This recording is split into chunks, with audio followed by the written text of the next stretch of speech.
Okay मालिक, so good afternoon मालिक। Hopefully everybody is doing good. और आशा करता हूं कि आप तोड़ करेंगे मालिक। तो भारत माता की तोड़ मालिक। मालिक, अपन ने उस दिन डिस्कशन चालू किया, अपन ने समझा कि भाई यार लॉ के कौन से कंटेक्स्ट है, कौन से लॉज है, क्या लॉज है, कौन से लॉज हमें ध्यान रखने हैं। मैंने आपको यह भी बताया कि अपना जो पहला लॉ अपन जो चालू करेंगे वो होगा इंडियन कॉन्ट्रैक्ट एक्ट। ठीक है मालिक, 1872। ठीक है, ईयर में तो मेरे को ज्यादा इंटरेस्ट है नहीं अभी हाल फिलहाल। ईयर को अपन बाद में लेटर ऑन देखेंगे। ओके, क्योंकि वैसे ईयर की बात करें तो अपन ने थोड़ा ब्रीफ डिस्कशन पहले किया भी है ईयर के ऊपर। वैसे ईयर ईयर की जो बात करें, ईयर का टू कॉन्टेक्स्ट छोड़िए, इंडियन कॉन्ट्रैक्ट एक्ट। अच्छा, पहले मैं आपको और एक चीज क्लियर कर दूं, थियरी पेपर है अपना, हाँ एमसीक्यू नहीं है। अब्बा डब्बा चब्बा। ओके, जय माता दी ए, जय माता दी बी, ऐसा कोई कंटेक्स्ट नहीं है। ओके, सो अपने पास जो है वो पेपर कौन सा पेपर है बेटा? MCQ paper. वाह वाह वाह, एमसीक्यू पेपर है। वाह वाह वाह वाह वाह, एमसीक्यू पेपर है। चाहे भाई बढ़िया, सुबह से। हाँ हाँ, विदाउट, हाँ धन्यवाद काका, विदाउट शुगर कैसी जिंदगी आ गई है देखो ना। शुगर बंद, नमक बंद हो जाएगा थोड़े टाइम बाद, थोड़े पॉइंट साला बचा क्या जिंदगी में आगे। ठीक है, क्या करे यार, उम्र का तकाजा है, बुढ़ापा आया है। ऐसा नहीं है, वो प्रशांत सर अपने चक्कर में सबको ऐसे ही पिला रहे। विनोद सर, प्रशांत सर, ऐसे ही पीने का, ऐसे ही पीने का। वाह। तो मालिक मेरे को बताइए, इंडियन कॉन्ट्रैक्ट एक्ट, ये जो इंडियन कॉन्ट्रैक्ट एक्ट में से एक वर्ड है, इंडियन में मुझे इंटरेस्ट नहीं है, क्योंकि इंडियन में आपको ऑलरेडी पता है क्या सीन है। इंडियन कॉन्ट्रैक्ट एक्ट तो ऑलरेडी अभी पता चल गया है। एक्ट मतलब लॉ, कोड मतलब बहुत सारे एक्ट। तो अगर मैंने कोड बोला तो बहुत सारे एक्ट होते थे, और एक्ट बोला है तो लॉ है। और एक्ट के अंदर क्या क्या होते हैं? चैप्टर्स, सेक्शंस, सबसेक्शन डायरेक्टली नहीं बोलने का बेवड़े, सेक्शंस, सबसेक्शन। ये मजा कर वापस मैं क्लियर कर देता हूं, 4-5 दिन तक तुम समझते जाओ मेरा पॉइंट, उसके बाद समझना भाई यार कोई टेंशन नहीं, आदमी ऐसे ही है। Section, subsection, clause, sub clause. Okay, उसके बाद और क्या होता है? प्रोवाइजो। प्रोवाइजो याद है ना मालिक? ये पॉइंट आप ध्यान रखिएगा, ठीक है। बट ठीक है, क्वेश्चन है what is the meaning of contract? आपको क्या लगता है कॉन्ट्रैक्ट मतलब क्या? कॉन्ट्रैक्ट, एग्रीमेंट, एक आंसर आया, एग्रीमेंट बिटवीन टू पर्सन्स। खाली दो जन के बीच में कॉन्ट्रैक्ट होगा, टू और मोर पर्सन। एक आंसर आया, it is an agreement between two और मोर पर्सन। एक अपनी लैंग्वेज में आता सौदा, खरा सौदा, खरा सौदा, सौदा सौदा सौदा सौदा सौदा मतलब एग्रीमेंट। तो कॉन्ट्रैक्ट यानी आपका कहीं ना कहीं ऐसा इंटरप्रिटेशन जा रहा है, कॉन्ट्रैक्ट मतलब agreement. Is a contract agreement, is a contract agreement, और एग्रीमेंट और कॉन्ट्रैक्ट ये दोनों अलग है। मतलब मैं जस्ट ये पूछ रहा हूं व्हाट इज एन, अच्छा what is an agreement? Promise, written और ओरल प्रॉमिस, रिटन ओरल, ठीक है, रिटन ओरल का छोड़ दो, प्रॉमिस, प्रॉमिस करना है क्या एग्रीमेंट हो गया? वर्ड देखो ना, वर्ड को तोड़ना है, agreement, agreement, agree, agree, agree, agree कुछ तो करना पड़ेगा ना मालिक। आगे क्या फिर? ऑफर और एक्सेप्टेंस, कुछ ऐसे आया, ठीक है, ऑफर एक्सेप्टेंस। और कुछ कुछ भी आपके दिमाग में जो जो है, कुछ विषय जो भी आपके दिमाग में होगा बताइए ना मेरे को। कॉन्ट्रैक्ट, कोई भी अभी बुक मेरे को चाहिए नहीं है। मेरे को यूजुअली जब बुक रहेगी, मॉड्यूल का पॉइंट डिस्कशन रहेगा, जब लिखने का रहेगा तो मैं आपको बताऊंगा। अभी के लिए मेरे को बस डिस्कशन करते जाइए। What is an agreement? मतलब आज लिखने का है, मतलब तुम रख भी दिए, मतलब बंद मैडम तो रख दिए, चलो खत्म, आज तो कुछ लिखने। अरे मतलब मैं ये बोल रहा था, मेरे कहने का इंटेंशन ये था कि अभी कुछ मत देखिए, अभी लिखिए मत, अभी जो मैं बोल रहा हूँ वो करते हैं। तो ठीक है, वो खत्म है, अभी कुछ क्या है, ये तो खाली बड़बड़ी करने वाला है, छोड़ दो इसको, खत्म। एग्रीमेंट। ठीक है, हाँ मजा गया मैडम, मजा जो, ठीक है। Okay, agreement, agreement, agreement, agreement, agreement, agreement, agreement मतलब क्या? अच्छा ठीक है, अगर ऐसा नहीं है, एक एक आंसर जो आपने बोला उसी को चलो बेस बना, कुछ तो बेस बनाना पड़ेगा अपने को आगे बढ़ने के लिए। और मैं वापस बोल रहा हूँ, मेरा पढ़ाने का मतलब मेरा पढ़ाने का जो तरीका है ना वो ऐसे ही है। मैं जब तक वो इंटरेक्टिव कुछ आता नहीं तब तक अपन आंसर में जाते नहीं, तो थोड़ा बहुत आपसे कुछ चाहिए इनपुट। और तब जाके अपन उसको मतलब वो पॉलिश्ड कर सकते हैं, चीजों को समझ सकते हैं मालिक। आपने बोला एग्रीमेंट मतलब सर ऐसा है कि दो या दो के बीच में कुछ एग्रीमेंट है, मतलब कॉन्ट्रैक्ट मतलब दो या दो से ज्यादा के बीच में एग्रीमेंट है। पहले एक ऐसा चर्चा का विषय करते हैं, दो या दो से ज्यादा के बीच में क्या है, एग्रीमेंट है। ओके, अब सवाल उठता है दो या दो से ज्यादा, ज्यादा का तो छोड़ देते हैं, दो की बात करते हैं, दो जन के बीच में कुछ एग्रीमेंट है।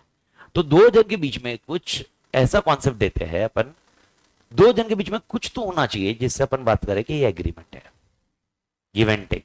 अब गिव एंड टेक की बात करें तो there will be something which is called a concept called proposal.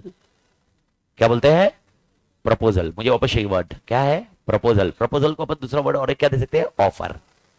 यानी किसी ने कुछ क्या दिया, ऑफर दिया या प्रपोजल दिया। क्या दिया बेटा, ऑफर या प्रपोजल। झेप रहे क्या मालिक। और मुझे सामने वाले, मैंने प्रपोजल आपको दिया और आपसे उसका हाँ आना, एक्सेप्टेंस। देखो अगर आपने उसको ना कर दिया तो एग्रीमेंट का सवाल ही नहीं उठता। अगर आपने उसको ना कर दिया तो कहां से एग्रीमेंट हुआ तेरे और मेरे बीच में। तो तेरे और मेरे बीच में हाँ के लिए ओके, मैं भी कुछ बोलूं और तू भी कुछ बोले ना, तो मैंने क्या बोला तेरे को, ऑफर, या क्या बोलेगा और एक वर्ड प्रपोजल, और तू उसको क्या करेगा, एक्सेप्ट करेगा। क्या करेगा बेटा, एक्सेप्ट करेगा। भारत माता की झेप रहा क्या मालिक। तो तूने मैंने प्रपोजल दिया, तूने एक्सेप्ट किया। ओके, मैं गाड़ी बेचने को रेडी हूं, क्या तू खरीदने को रेडी है। अगर तूने हाँ बोला तब जाके एग्रीमेंट बना, तब जाके क्या बना, तो व्हाट इज एन एग्रीमेंट। मैं बोल रहा हूं अपन लॉजिकली कॉन्सेप्ट समझ रहे, लॉजिकली कॉन्सेप्ट समझ रहे। मेरे को ऐसे बहुत मोटा मोटा लग रहा हो यार, मैं ऐसा नहीं होना चाहिए। नहीं लग रहा क्या, ऐसे बहुत बहुत ज्यादा ऐसे ऐसे पहलवान आदमी लग रहा है, जबकि मैं है वो नहीं रहे।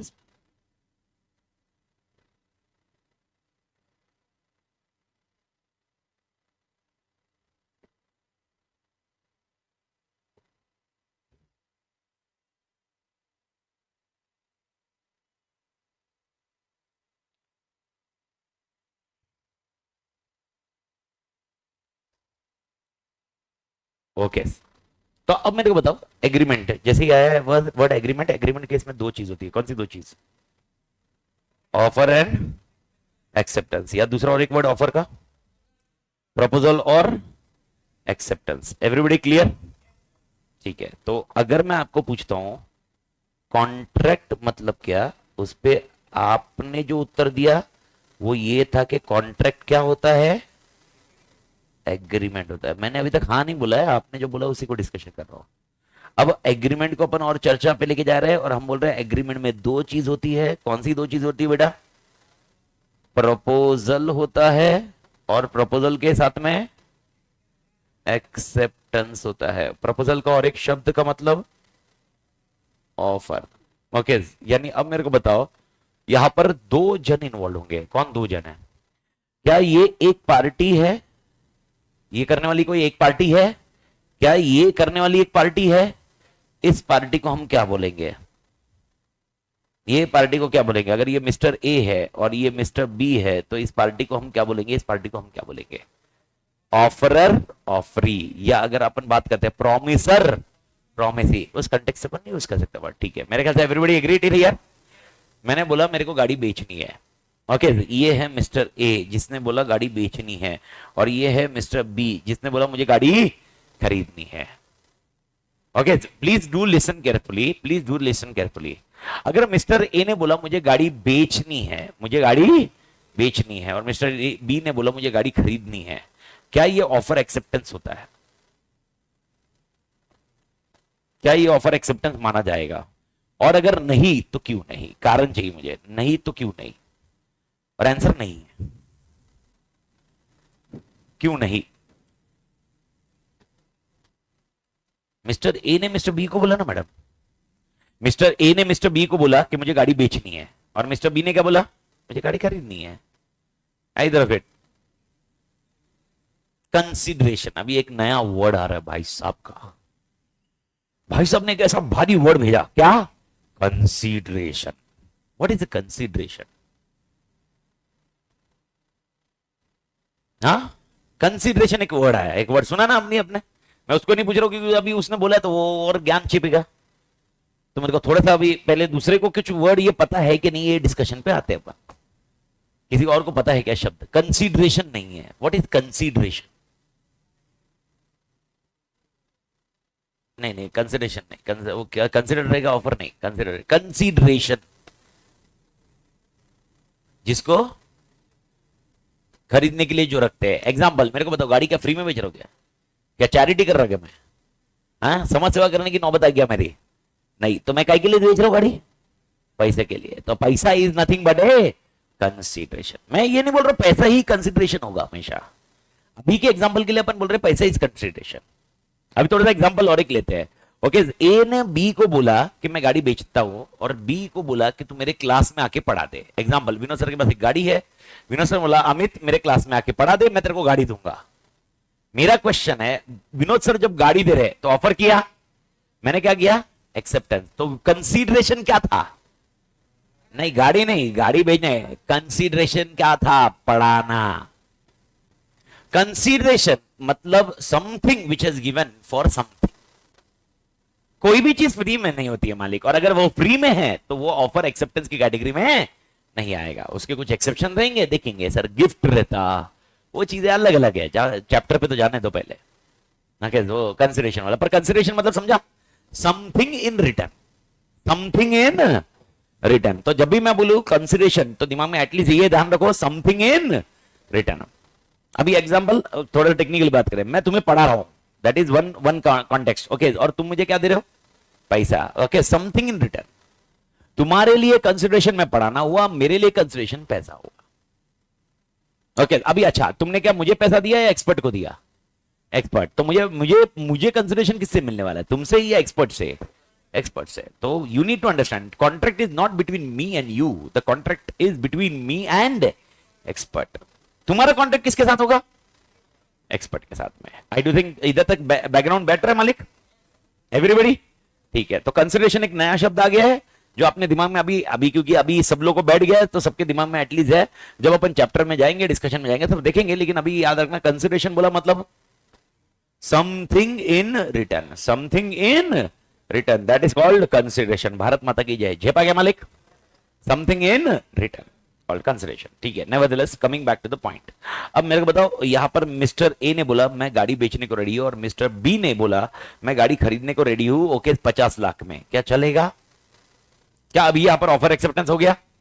ठीक है, अगर ये ऑफर एक्सेप्टेंस हो गया तो प्रपोजल था, एक्सेप्टेंस था, क्या ये एग्रीमेंट हो गया? तो मेरा क्वेश्चन है, क्या ये एग्रीमेंट और कॉन्ट्रैक्ट सेम है? क्या होना चाहिए? Enforceable by law. और एक वर्ड आया, मां कसम, एनफोर्सिएबल बाय लॉ। तो पहला सवाल है, is agreement and contract same? मेरा पहला सवाल है, is agreement and contract word same? ये आत्मा तुझसे पूछ रहा हूं, क्या ये एग्रीमेंट और कॉन्ट्रैक्ट सेम है क्या? नहीं है। अगर ऐसा होता तो इंडियन एग्रीमेंट एक्ट होता ना। इंडियन कॉन्ट्रैक्ट एक्ट क्यों था? Indian agreement. तो there is something miss in contract and agreement. जैसे भाई साहब ने बोला, एक वर्ड बोल दिया, एक स्टेटमेंट बोल दिया है, वो स्टेटमेंट को अपन यूज कर सकते हैं, लेकिन लॉजिकली मैं आपको बता रहा हूं। एक एग्जांपल देता हूं। आपके पापा ने बोला कि बेटा सीए पास हो जा, फाउंडेशन पास हो जा, मैं तेरे को गाड़ी लाके देता। मेरा क्वेश्चन है, ऑफर किसने दिया? पापा ने दिया। ओके, पापा ने तुझे क्या प्रॉमिस किया, क्या देगा? गाड़ी। और उसके सामने कंसिडरेशन क्या लिया पापा ने? सीए फाउंडेशन का रिजल्ट। Everybody clear? तो there is an offer, there is an acceptance. तूने एक्सेप्ट किया तो पास हो गया फाउंडेशन। फाउंडेशन का रिजल्ट आया, ये सब मजे किए तूने। उसके बाद पापा को बोला पापा ओके गाड़ी। पापा ने बोला इंटर बता, उसके बाद। तुम्हारी सटक गई, क्या चोमो बनाया बे? चलो, कल तक मेरे को ये चाह में बैठा था कि मेरे को गाड़ी मिलेगी, इसलिए मैं पढ़ रहा था। अभी तो पापा बोल रहे कि भाई यार इंटर में आके बात, अरे इंटर मतलब कितना लंबा हुआ बस। फिर भी तूने मेहनत की, तो बोला जाने दे भाई, पापा के आगे कौन लड़ेगा। फिर तूने मेहनत की, और भाई बहुत मेहनत करके इंटर क्लियर हुआ। पापा नहीं, उसके पहले इंटर, ये फिर पापा क्या बोला? पापा ने क्या बोला? बेटा आर्टिकलशिप एंड फाइनल के बाद बात करेंगे। मतलब ये तो पीक का चोमू बनाना हुआ बे। अबे तो बचपन से अपन चोमू बन रहे। ओके मेरे को बता, एक देखना टेक्निकली देखना, मेरे को बताना बचपन में पापा ने क्या बोला था, पापा मम्मी ने क्या बोला था, देख तू तो सोच। ओके बोल, तेरे को ये बोला था 10वीं में मेहनत कर, लाइफ सेट है। ओके आखिरी बार मेहनत है, या तूने मेहनत बहुत मेहनत की, फिर थोड़ा सा क्लियर हुआ, उसके बाद बोला 12वीं आखिरी बार मेहनत रहेगी। फाउंडेशन में तेरे को ऐसे ही बोलेंगे आखिरी बार मेहनत है बेटा, सेट हो जाएगा। इंटर में भी ऐसा होएगा, सही है, पूरा लाइफ ऐसे ही निकलेगा अपना, हर टाइम लाइफ ऐसे ही है। और ऐसा मजाक कर रहा हूं भाई ये कैटेगरी में। तो अब क्वेश्चन है, क्या पापा के अगेंस्ट अपन केस करने चाहिए? यस भाई यार ऑफर, यार मेरे को अच्छा ये अगर आप नहीं बोल रहे हो तो मेरे को बताओ, इधर वाला पहले एग्जांपल ले लो, फिर मेरे को बताओ ए और बी, क्या इन दोनों के बीच में एग्रीमेंट था? अब मेरा क्वेश्चन है, ओके बी ओके मना करता है गाड़ी देने से, क्या बी गाड़ी लेने से मना करता है? ए दे रहा था लेकिन बी मना करता है, बोलता है मेरे को गाड़ी नहीं चाहिए। अब सवाल उठता है, क्या ए बी पे केस कर सकता है? 100% यस, रीजन सिंपल है, कॉन्ट्रैक्ट था, एग्रीमेंट, अपन डिस्कशन जो ही कर रहे हैं। सवाल है क्या हम पप्पा पे, क्योंकि पापा ने भी ऑफर दिया था, अपन एक्सेप्ट किया, क्या हम भी पापा को केस कर सकते हैं? क्यों नहीं? ब्लड रिलेशन भाई साहब, ब्लड रिलेशन में इसका आंसर को बाद में लेते हैं, ये आंसर तो एकदम आड़ा टेढ़ा आंसर है, तोड़ आंसर है। इसका पहले आंसर फॉर्मल आंसर लेते हैं, बोलते ब्लड रिलेशन एक दूसरे पे केस नहीं करते। कौन बोला भाई? आधी दुनिया की केस ब्लड रिलेशन पे ही है, आधी दुनिया। मेरे को बता, जायदाद का बंटवारा का हिस्सा डिस्कशन किधर आता? डिस्कशन किधर? जायदाद का बंटवारा का डिस्कशन किधर आता? मेरे को बताओ। बाहर वाला कोई आगे बोलेगा क्या? नहीं, अभी विनोद रेड्डी सर बोलेंगे तातेड़ तेरे घर की प्रॉपर्टी मेरे नाम पे कर।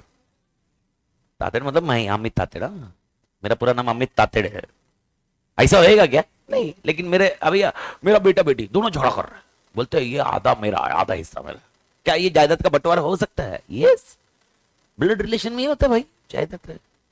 कौन बोला ब्लड रिलेशन एक दूसरे पे केस नहीं कर सकते भाई?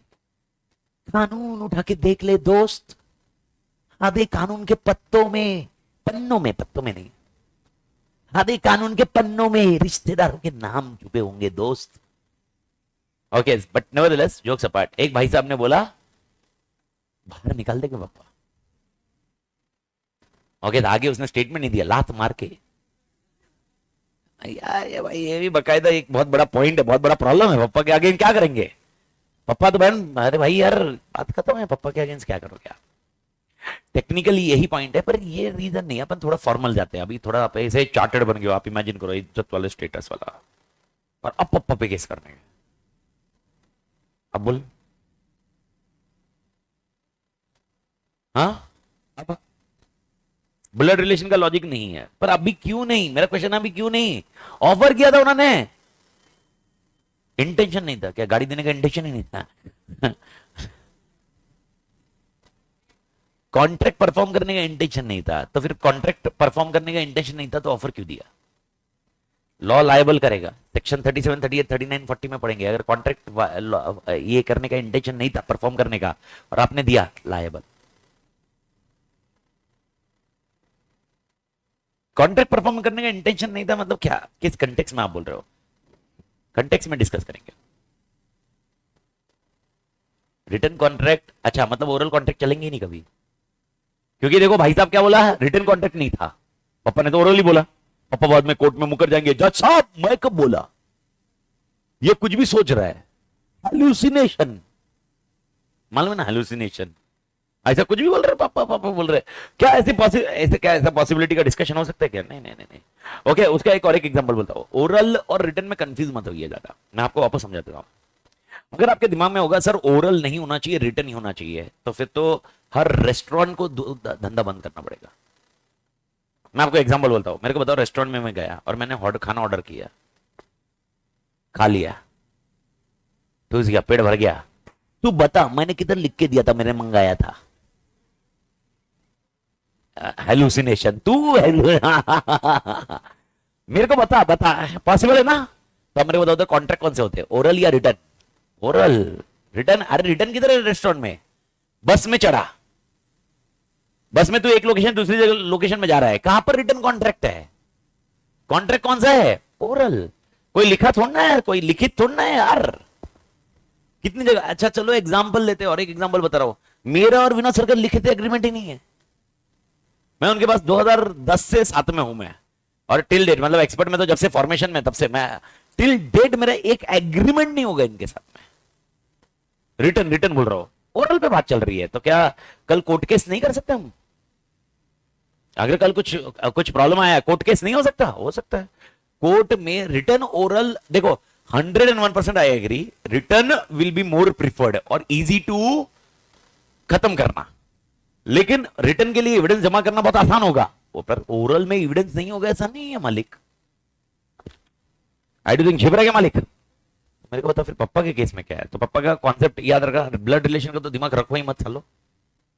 हाँ नहीं, ब्लड रिलेशन, ब्लड ब्लड कर नहीं सकते। मैं आपको केस लॉ के बारे में बताऊंगा, तातेड़ वर्सेस तातेड़ नहीं, ये ऐसा मतलब बुक में ऐसे नाम बताऊंगा, समझ में आ रहा है? खानदान के बीच में केसेस है, तो ब्लड रिलेशन को आउट, ठीक है। पप्पा घर से बाहर निकालेंगे, आउट।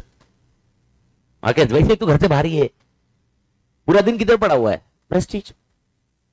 थोड़ा टाइम और रुक, मतलब एक बार वो तू सीक्वेंस में बैठेगा, सब बैचेस एडजस्ट होंगी, फिर तू, तेरी जिंदगी क्या है, मतलब तू सुबह बैठेगा, ये रूम में रहेगा, प्रेस्टीज। घर से बाहर निकला हुआ है तो माना जाएगा। कोई कुरियर आएगा तो किधर मंगाएगा, घर पे या इधर? इधर। तो मजाक करो ना भाई तुम ऐसा, पर ऐसा ऐसा अपना लाइफ बोला जाता है, ऐसे जनरली जोक्स होते ही थोड़े से। पर मेरा क्वेश्चन है, ठीक है पापा घर से बाहर निकालेंगे, कॉन्सेप्ट खत्म हो गया, और पापा का इंटेंशन नहीं था, मेरे को लगता है वो इंटेंशन नहीं था, तो फिर पे केस कर सकता हूं मैं। तो अगर आपको परफॉर्म करने का इंटेंशन नहीं था, इसको फ्रॉड बोलते हैं। क्या बोलते हैं? अगर आपको इंटेंशन नहीं था, फ्रॉड था ना फिर मतलब आपने फ्रॉड करवाया, मैं पढ़ता ही नहीं था, फिर काय के लिए पढ़ू मैं? पढ़ना ही नहीं था मेरे को, पर साला फ्रॉड बोल के फ्रॉड हो गया मेरे साथ। मैं शाहरुख खान बनता था, सीए बन गया, फ्रॉड हो गया मेरे साथ। ऐसा ऐसा ऐसा नहीं रहेगा। तो बताइए, और कुछ आंसर चाहिए?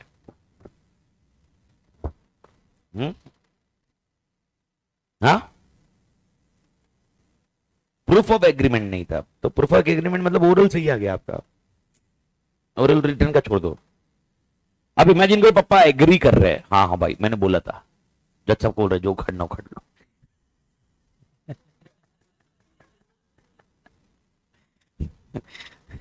बोले तुम जितना मेरा कुछ करोगे ना, इसको घर पे जाके क्या होएगा इसका।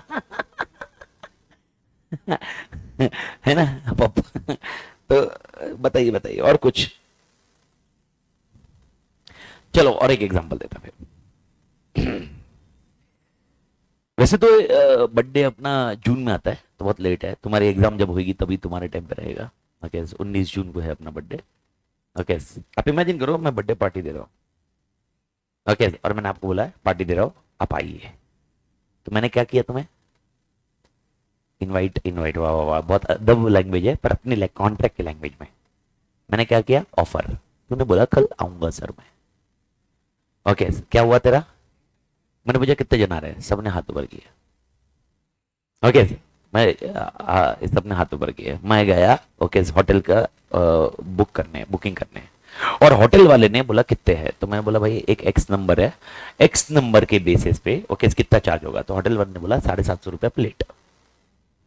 मैंने बोला थोड़ा डिस्काउंट दे दो। ओके, होटल ने बोला ओके ये डिस्काउंटेड है सर। ओके, और ये भी अगर आपने एक्स नंबर बोले उतने आए तो, अगर उतने नहीं आए तो एक्स मल्टीप्लाई बाय 750 देने पड़ेंगे। ओके, होटल वाले ने बोला तब जाके 750 दे रहा हूं, नहीं तो मैं 1000 करता था। तो 750 रुपये पर प्लेट, लेकिन वो भी कितने नंबर आए तो एक्स। समझ में कुछ आया? ठीक है।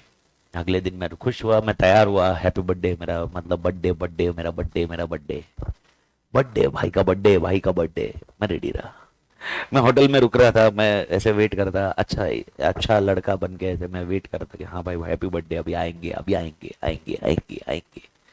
15 मिनट हुआ, 20 मिनट हुआ, आधा घंटा हुआ, ओके लेट हो गया, 1 घंटा 1.5 घंटा हो गया, मैं अकेले ही बैठा, तुम में से कोई भी नहीं आया। Okay, end of the day हो गया, पूरा एंड हो गया, खत्म हो गया मेरा बर्थडे का। मेरे को रोना आ रहा था, कोई नहीं आया। अब पॉइंट ये है कोई नहीं आया, क्या फिर भी मुझे पैसा देना पड़ेगा क्या? क्यों? वैसे ही कमिटेड था, मैंने पैसे दे दिए, अब कुछ ऑप्शन ही नहीं था यार, वो मैंने तो मेरे को बर्तन घिसाने भूल बैठा देने वाला था, तो अब मैंने पैसे दे दिए, पर मैंने दिमाग लगाया, मैं बोला अच्छा ओके ये पैसे मैं वसूल करूंगा किससे?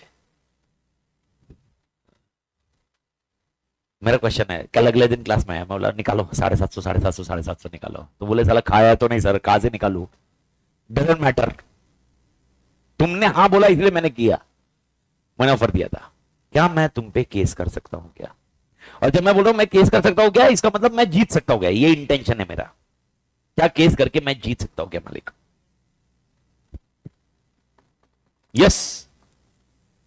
यानी आपको किसी ने घर पे बर्थडे पार्टी के लिए बुलाया और आप नहीं गए, तो उसका जो नुकसान हुआ घर का, वो आप पे केस करेगा उसके लिए? अरे पूछ रहा हूं मैं आपसे, मतलब इमेजिन करो, मतलब अभी आपको ये भी आंसर आ जाना चाहिए, हमें नॉलेज आना चाहिए, इतना बढ़िया नॉलेज है ये। अभी कल किसी को बर्थडे पार्टी बुलाया और वो नहीं आया, बोले ए नहीं आया ना, लॉयर का नोटिस पहुंच जाएगा। क्या करने का बोलो?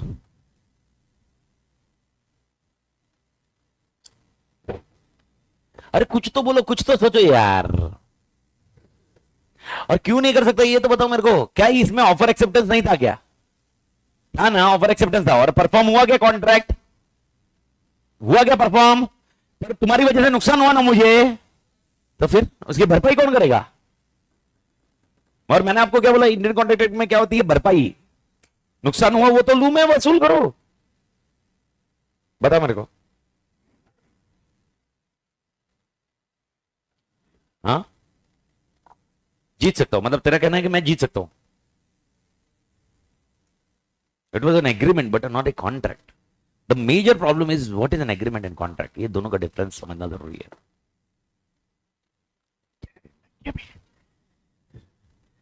What is the difference between contract and agreement, इन दोनों का डिफरेंस समझना जरूरी है। चलो और एक एग्जांपल देता है, इसी एग्जांपल को फिल्टर करता है, इसी एग्जांपल को फिल्टर करते हैं। ओके मैंने बोला कौन कौन आ रहा है, तो सब आप सबने हाथ ऊपर किया। मैं बोला 50-50 होगा।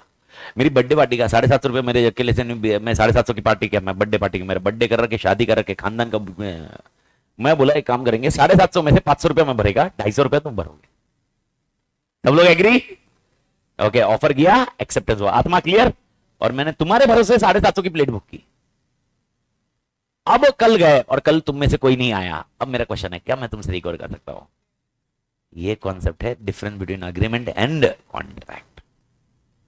कंसिडरेशन नहीं, कंसिडरेशन नहीं, कंसिडरेशन, कंसिडरेशन का कॉन्टेक्स्ट नहीं था अपन कंसिडरेशन का पॉइंट नहीं है इसमें। इसमें there is a legal liability, जो तू बोल रहा था, it is basically a intention to create legal obligation. Please सुनिए, ओके एग्रीमेंट, ओके खाली एग्रीमेंट कॉन्ट्रैक्ट नहीं हो सकता। एग्रीमेंट और कॉन्ट्रैक्ट बहुत बहुत डिफरेंट शब्द है। एग्रीमेंट बहुत ही नैरो शब्द है और कॉन्ट्रैक्ट बहुत वाइडर कॉन्सेप्ट है। कॉन्ट्रैक्ट और एग्रीमेंट में डिफरेंस क्या है? ओके एक बहुत बड़ा डिफरेंस है सर, वो क्या है? वो ये है कि एग्रीमेंट जब एनफोर्सिएबल बाय लॉ हो जाएगा, एनफोर्सिएबल बाय लॉ हो जाएगा, तब जाके ओके तब ये एग्रीमेंट में मिल जाएगा, तब जाके ये कॉन्ट्रैक्ट माना जाएगा। तो व्हाट इज द कॉन्ट्रैक्ट का डेफिनेशन? कॉन्ट्रैक्ट का डेफिनेशन बताइए। कॉन्ट्रैक्ट का definition, N agreement which is enforceable by law, N agreement which is enforceable by law. Is the point clear? मुझे आवाज नहीं आ रही वापस। N agreement which is enforceable by law. अब इसमें दो चीज है, दो चीज क्या है, दो चीज कौन सी है? एक है एग्रीमेंट और एक है एनफोर्सिएबल बाय लॉ। पहला पॉइंट, एग्रीमेंट को क्लोज करते हैं। What is an agreement? अभी आपने बोला okay there is two things, one is offer and one is acceptance. ये अपना जनरल टर्म है, अपन इसको डेफिनेशन वाइज फॉर्मल बनाएंगे। Okay every promise and every set of promise, कान खुले, क्या बोला मैंने? कान खुले। Every promise and every set of promise, every promise and every set of promise forming consideration for each other, every promise। Okay अच्छा वापस ये मेरे को डेफिनेशन, सारे डेफिनेशन, सारी आत्मा इधर। पहला point, what is a contract का डेफिनेशन? कॉन्ट्रैक्ट मतलब N agreement which is enforceable by law, N agreement which is, सारे जन को क्लियर है ये डेफिनेशन? याद रहा? तो इसके अंदर कितनी चीजें? दो। कौन सी दो चीजें? Agreement and enforceable law. Now agreement क्या होता है? एग्रीमेंट मतलब every promise and set of promises, every promise and set of promises. Okay एक प्रॉमिस किया, और उसके सामने किसी ने और प्रॉमिस किया, तो ये क्या बन गया? Set of promise. Every promise and every set of promises forming consideration for each other, forming consideration for each other is called agreement. तो एग्रीमेंट को डिफाइन करिए मालिक. Agreement, every promise and every set of promise. Every promise, मैं jeep बेचूंगा, मैं jeep बेचूंगा. Every promise, मैं jeep बेचूंगा. And every set, मैं jeep खरीदूंगा 50 lakh के लिए. Set of promise. मैंने एक प्रॉमिस किया तुझे और तूने मुझे एक प्रॉमिस किया, तब जाके सेट ऑफ प्रॉमिस बना ना मालिक. तो मैंने प्रॉमिस किया था, वो क्या प्रॉमिस था? जीप बेचूंगा. तूने प्रॉमिस क्या किया? खरीदेगा कितने में? 50 लाख में. ओके, तो मेरा प्रॉमिस और तेरा प्रॉमिस एक दूसरे के लिए क्या बन रहा? नहीं, क्या बन रहा? सेट ऑफ प्रॉमिस बन रहा, पर क्या बनेगा? Consideration for each other. मेरे को बता, मैंने तेरे को बोला, ओके प्लीज सुन ले, हाँ प्लीज सुन ले. विनोद सर मुझे बोले भाई मैं जीप बेचूंगा और तू मुझे पैसे देगा. तो मेरे को बता, मेरे लिए कंसीडरेशन क्या है? मैं जीप बेचते, मैंने जीप बेचा और मुझे कंसीडरेशन क्या मिला? पैसा. अब मैं उल्टा कर, तू जीप खरीद रहा है और पैसे दे रहा है, तो तुझे पैसे के अगेंस्ट क्या कंसीडरेशन मिल रहा है? जीप. ओके, समझ में कुछ आया? तो वापस ये डेफिनेशन चाहिए. एवरी प्रॉमिस और एवरी सेट ऑफ प्रॉमिस, और नहीं है मतलब एंड, और मतलब हिंदी का है. And every set of promise forming consideration for each other, forming consideration for each other is called agreement. तो मेरे को बताओ, एग्रीमेंट का तोड़ डेफिनेशन क्या जाएगा? एग्रीमेंट का तोड़ डेफिनेशन क्या जाएगा? Every promise and every set of promise. Okay, क्या हो रहा है ये बेटा? Forming consideration. What is meaning of consideration? याद है, अभी थोड़ी देर पहले डिस्कस किया था. Something in return. अगर मैं कुछ दे रहा हूं तो सामने कुछ मिल रहा है. Something in return. Forming consideration for each other. For each other is nothing but called an agreement. Everybody clear? तो अगला डेफिनेशन आया कि प्रॉमिस मतलब क्या, क्योंकि प्रॉमिस समझना पड़ेगा. कंसीडरेशन मतलब क्या? Something in return. तो एक प्रॉमिस कर रहा हूं तो सामने प्रॉमिस मिल रहा है ना मुझे. मैं एक प्रॉमिस कर रहा हूं तो सामने मुझे क्या मिल रहा है बेटा? मैं एक प्रॉमिस कर रहा हूं तो मुझे सामने क्या मिल रहा है? प्रॉमिस. ये सबको झेप रहा है मालिक, इसमें कोई डाउट? तो I am promising you, you are promising me, that's it. That's how the concept are working. तो समथिंग इन रिटर्न, ये तो क्लोज बैठ गया तुम्हारे दिमाग में. ठीक है, अब सवाल उठता है, प्रॉमिस मतलब क्या? वादा किया वो निभाना पड़ेगा.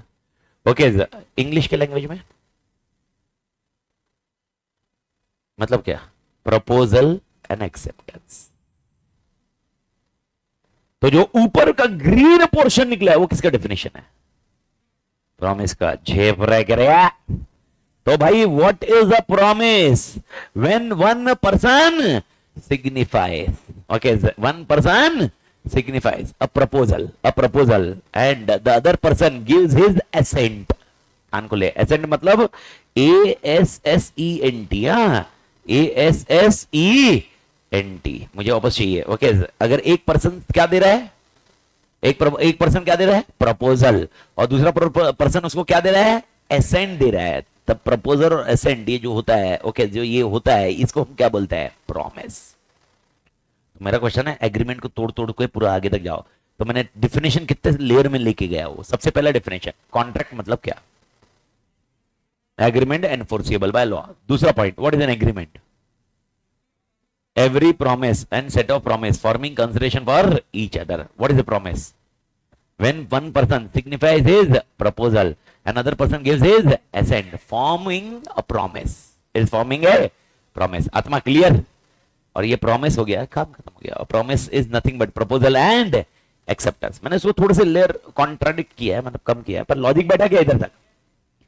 पर मेरे का ये प्रॉब्लम ही नहीं है. मेरा प्रॉब्लम है वो रेड वाला पोर्शन. वो रेड वाला पोर्शन का मतलब क्या है मेरे को वो बताइए यार. रेड वाला पोर्शन मेरे को समझ में नहीं आ रहा है यार मालिक. रेड वाला पोर्शन पे क्लैरिटी दीजिए. What is N enforceable by law? What is N enforceable by law? Right, it abides by the.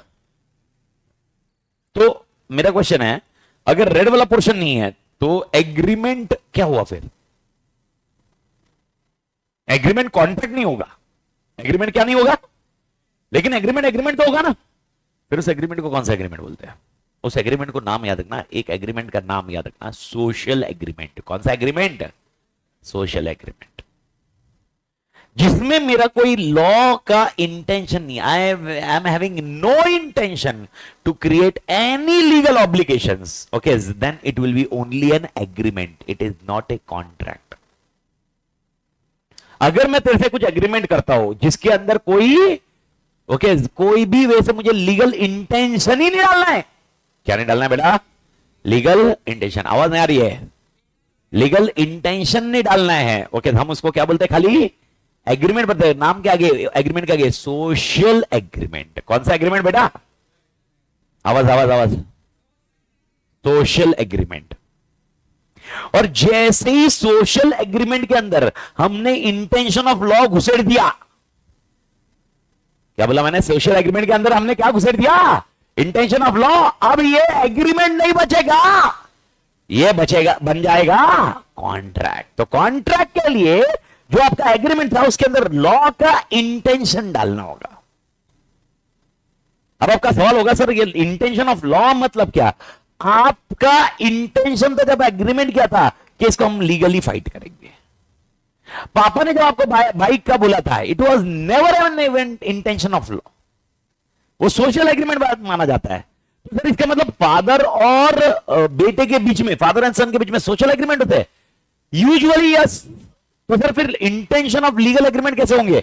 देखो आपको यह समझना पड़ेगा, जब अगर पापा चाहते हैं, भारत माता की जय, सुन रहे मेरी बात, पापा अगर चाहते हैं कि भाई ये होना ही चाहिए, तो शायद पापा इसको लिखित करेंगे, एग्जांपल जैसे लिखित का पॉइंट था, या पापा वो क्लियर करेंगे कि भाई मेरा ये एजेंडा क्लियर है।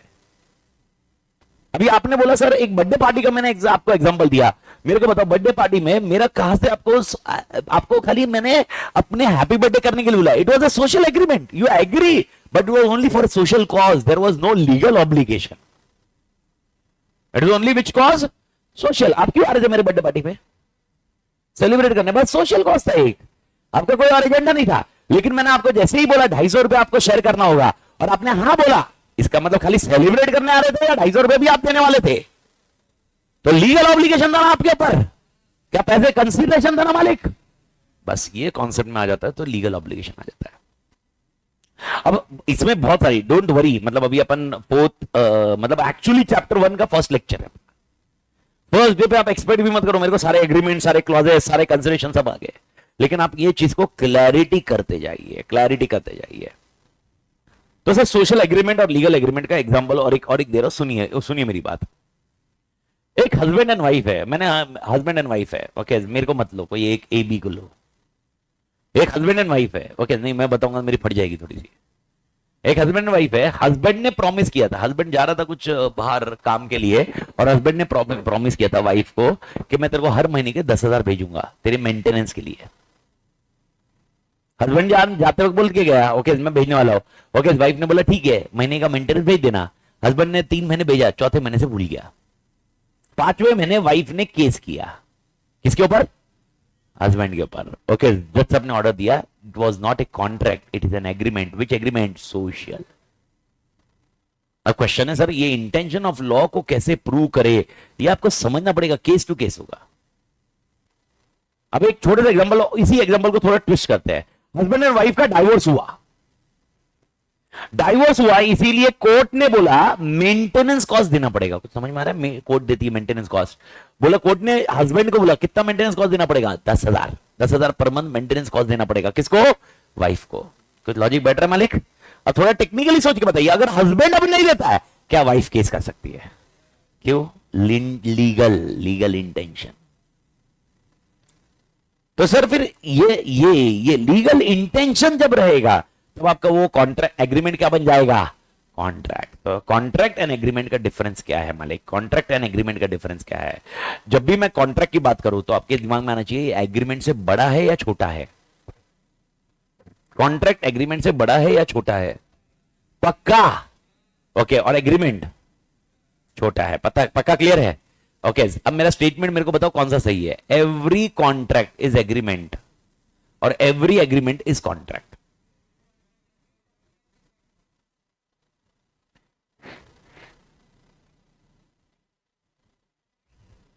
एवरी कॉन्ट्रैक्ट इज एग्रीमेंट और एवरी एग्रीमेंट इज कॉन्ट्रैक्ट। जो नींद में नहीं गए वो बताओ, जो नींद में गए होगे थोड़ा सा रिलैक्स कर लो। तो एवरी कॉन्ट्रैक्ट इज एग्रीमेंट और every agreement is contract. Every contract is agreement, 100% every contract is agreement, क्योंकि कॉन्ट्रैक्ट बिना एग्रीमेंट के हो ही नहीं सकता। अरे आत्मा स्क्रीन पे दिख रहा ना रे, मेरे को बताओ कॉन्ट्रैक्ट का डेफिनेशन क्या है। कॉन्ट्रैक्ट का डेफिनेशन क्या है भाई साहब? An agreement which is enforceable by. तो यार एग्रीमेंट तो होना जरूरी है ना। अब मेरे को बताओ, an all agreements are contracts, क्यों? Okay, if it is enforceable by then only it is a contract. Otherwise, it is which agreement? Social agreement. आत्मा क्लियर? लॉ की नजरों में कौन तोड़ है, कॉन्ट्रैक्ट या एग्रीमेंट? कॉन्ट्रैक्ट। ओके, लॉ की नजरों में कौन तोड़ है? कॉन्ट्रैक्ट। लॉ की नजरों में कौन तोड़ नहीं है? एग्रीमेंट्स। तो अपने को जब अपन अभी सिलेबस में पढ़ने वाले हैं, अपन चैप्टर चालू करने वाले हैं, हम किस पे ध्यान देंगे? एग्रीमेंट्स पे या कॉन्ट्रैक्ट्स पे? Contracts. Unless and until agreement contract नहीं बन जाता, इस चैप्टर को अट्रैक्ट भी नहीं करना है। ओके, आपका जो पहला बेसिक कॉन्सेप्ट कवर होना चाहिए, पहला बेसिक क्वेश्चन कवर होना चाहिए, whether particular thing is contract और एग्रीमेंट। ये चीज पे क्लैरिटी लीजिए। ओके, तो अब अभी के लिए एकदम सिंपल है। पापा बेटे को प्रॉमिस करता है, क्या लोगे, कॉन्ट्रैक्ट या एग्रीमेंट? एग्रीमेंट। कॉन्ट्रैक्ट नहीं बोलोगे। लेकिन पापा लिखित बेटे को प्रॉमिस करता है, कॉन्ट्रैक्ट, क्योंकि पापा का लीगल इंटेंशन क्रिएट करने का था। भारत माता की जय, समझा मालिक? ओके, फ्री में सेलिब्रेशन के लिए किसी ने किसी को बुलाया, एग्रीमेंट। सोशल वोशल का डिस्कशन मत करो, दो वर्ड को पकड़ के चलो मेरे, एग्रीमेंट और कॉन्ट्रैक्ट। क्या नाम है? एग्रीमेंट। ओके, सबने बोला अपन शेयरिंग। ओके, मालूम है ना वो एक टीटीएमएम बोलते हैं अपन, मालूम नहीं तुम लोग क्या बोलते हो। हमारे टाइम पे टीटीएमएम बोलते थे, हमारे टाइम पे, हमारे कॉलेज के टाइम पे, तू तेरा मैं मेरा। खर्चा पानी करेंगे अपन टोटल, और उसमें तू तेरा खर्चा करेगा, मैं मेरा खर्चा करूंगा। ये कॉन्सेप्ट कौन सा हुआ? एग्रीमेंट और कॉन्ट्रैक्ट। एग्रीमेंट और मेरा कॉन्ट्रैक्ट। ओके, यानी अपन 1000 रुपए हुआ तो जिसमें तेरा खर्चा जितना होगा तू देगा, जितना मेरा खर्चा होगा तो मैं दूंगा। पक्का याद रखना। यानी इन शॉर्ट, अगर मैं जून 23 का जो एग्जामिनेशन का फर्स्ट क्वेश्चन देखूं, मैं उस फर्स्ट क्वेश्चन का क्वेश्चन ये था। फर्स्ट क्वेश्चन आप इमेजिन करिए, और मतलब बाकायदा फर्स्ट क्वेश्चन ये था अपने लिए। और जून में जब था वो 60 मार्क्स का पेपर था, 60 और 40 इंग्लिश वाला पॉइंट है, 60 मार्क का पेपर था, जिसके अंदर कंटेक्चुअली ये दिया था। एक छोटा सा बता दे तो अच्छा, ये पेपर अगर अपने को ढूंढने रहे तो किधर मिलते बेटा? आईसीआई। आईसीआई की वेबसाइट होती है मालूम है ना, जिसको अपन बीओएस आईसीआई बोलते हैं। बीओएस का full form board of studies. ये मालूमात है ना इन्फॉर्मेशन? बे इंटरनेट तो चल बे बेवड़े, बे इंटरनेट भी नहीं चल रहा बे। नहीं रे, ये पिछला है बे।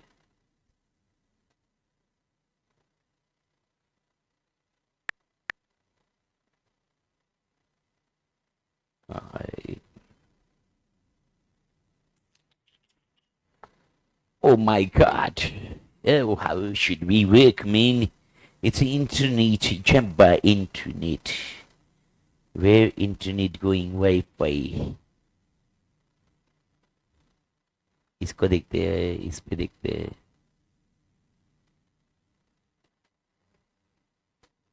लो डेटा मोड चल तो सही पर। अच्छा, लो डेटा मोड चलता है, देख।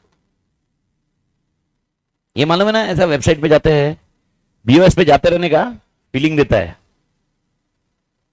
कुछ नहीं करते रहे तो ऐसे दूसरी वेबसाइट छोड़ के ये वेबसाइट पे देखा करो, फीलिंग आएगी भाई। ओके, इसमें देखोगे तो आपको मिलेगा what we offer. What we offer, offer offer offer. तो क्या क्या ऑफर है? अपने को ऑफर से कोई लेना देना नहीं है, past previous year question paper चाहिए। यह है अपन को, किसमें चाहिए? फाउंडेशन। फाउंडेशन में कौन सा चाहिए? लॉ। सर 2 ही पेपर दिख रहे हैं, बाकी 2 क्यों नहीं आते? एमसीक्यू। एमसीक्यू पेपर कभी भी आपको अपलोड नहीं मिलेंगे, ये आपको मिलेंगे। अब अपन कौन से पेपर की बात कर रहे थे? जून। बाकी जो चाहिए वो अपन जाते रहेंगे, देख लेंगे। ये जून का पेपर। आप क्वेश्चन 1 पढ़िए थोड़ा सा। क्वेश्चन 1 पढ़िए। Radha invited her 10 close friends to celebrate her 25th birthday on 1st January 2023 at 7:30 p.m. at well-known hi-fi restaurant at Tonk Road, Jaipur. All invited friends accepted the invitation and promised to attend the said party. On request of hotel manager, Radha deposited 5,000 as non-refundable security for the said party. On the scheduled date and time, 3 among 10 invited friends did not turn up for the birthday party and did not convey any prior communication to her. Radha enraged with the behavior of these 3 friends, wanted to sue them for loss incurred in the said party. Advised as per the provision of Indian Contract Act. इधर तक बताइए, क्या ये suit file कर सकती है? Yes, पहले वाला पार्ट का डिस्कशन चल रहा, कर सकती है क्या? क्यों नहीं कर सकती? ये एग्रीमेंट है या कॉन्ट्रैक्ट है? एग्रीमेंट। कौन सा एग्रीमेंट? सोशल, क्योंकि there was no intention to create legal relationship और ऑब्लिगेशन क्रिएट करने का कोई एजेंडा नहीं था। आत्मा क्लियर? अरे सोशल एग्रीमेंट है ये। भारत माता की जय। भाग्य मालिक। ओके, नीचे का पॉइंट पढ़ो, नीचे का question. Would your answer differ if the said party has been a contributory 2023 New Year party celebration organized by Radha? अब मेरे को बताओ, क्या इसमें आपको देना पड़ता था? यस। क्यों? Contribution is nothing but a legal obligation. Bharat Mata की जय। जेपा के मालिक। 4 मार्क का क्वेश्चन था मालिक, फर्स्ट क्वेश्चन। ओके, जून 23। तो थोड़ा लॉजिक बैठा क्या? यानी डे 1 का लेक्चर भी काम आता है।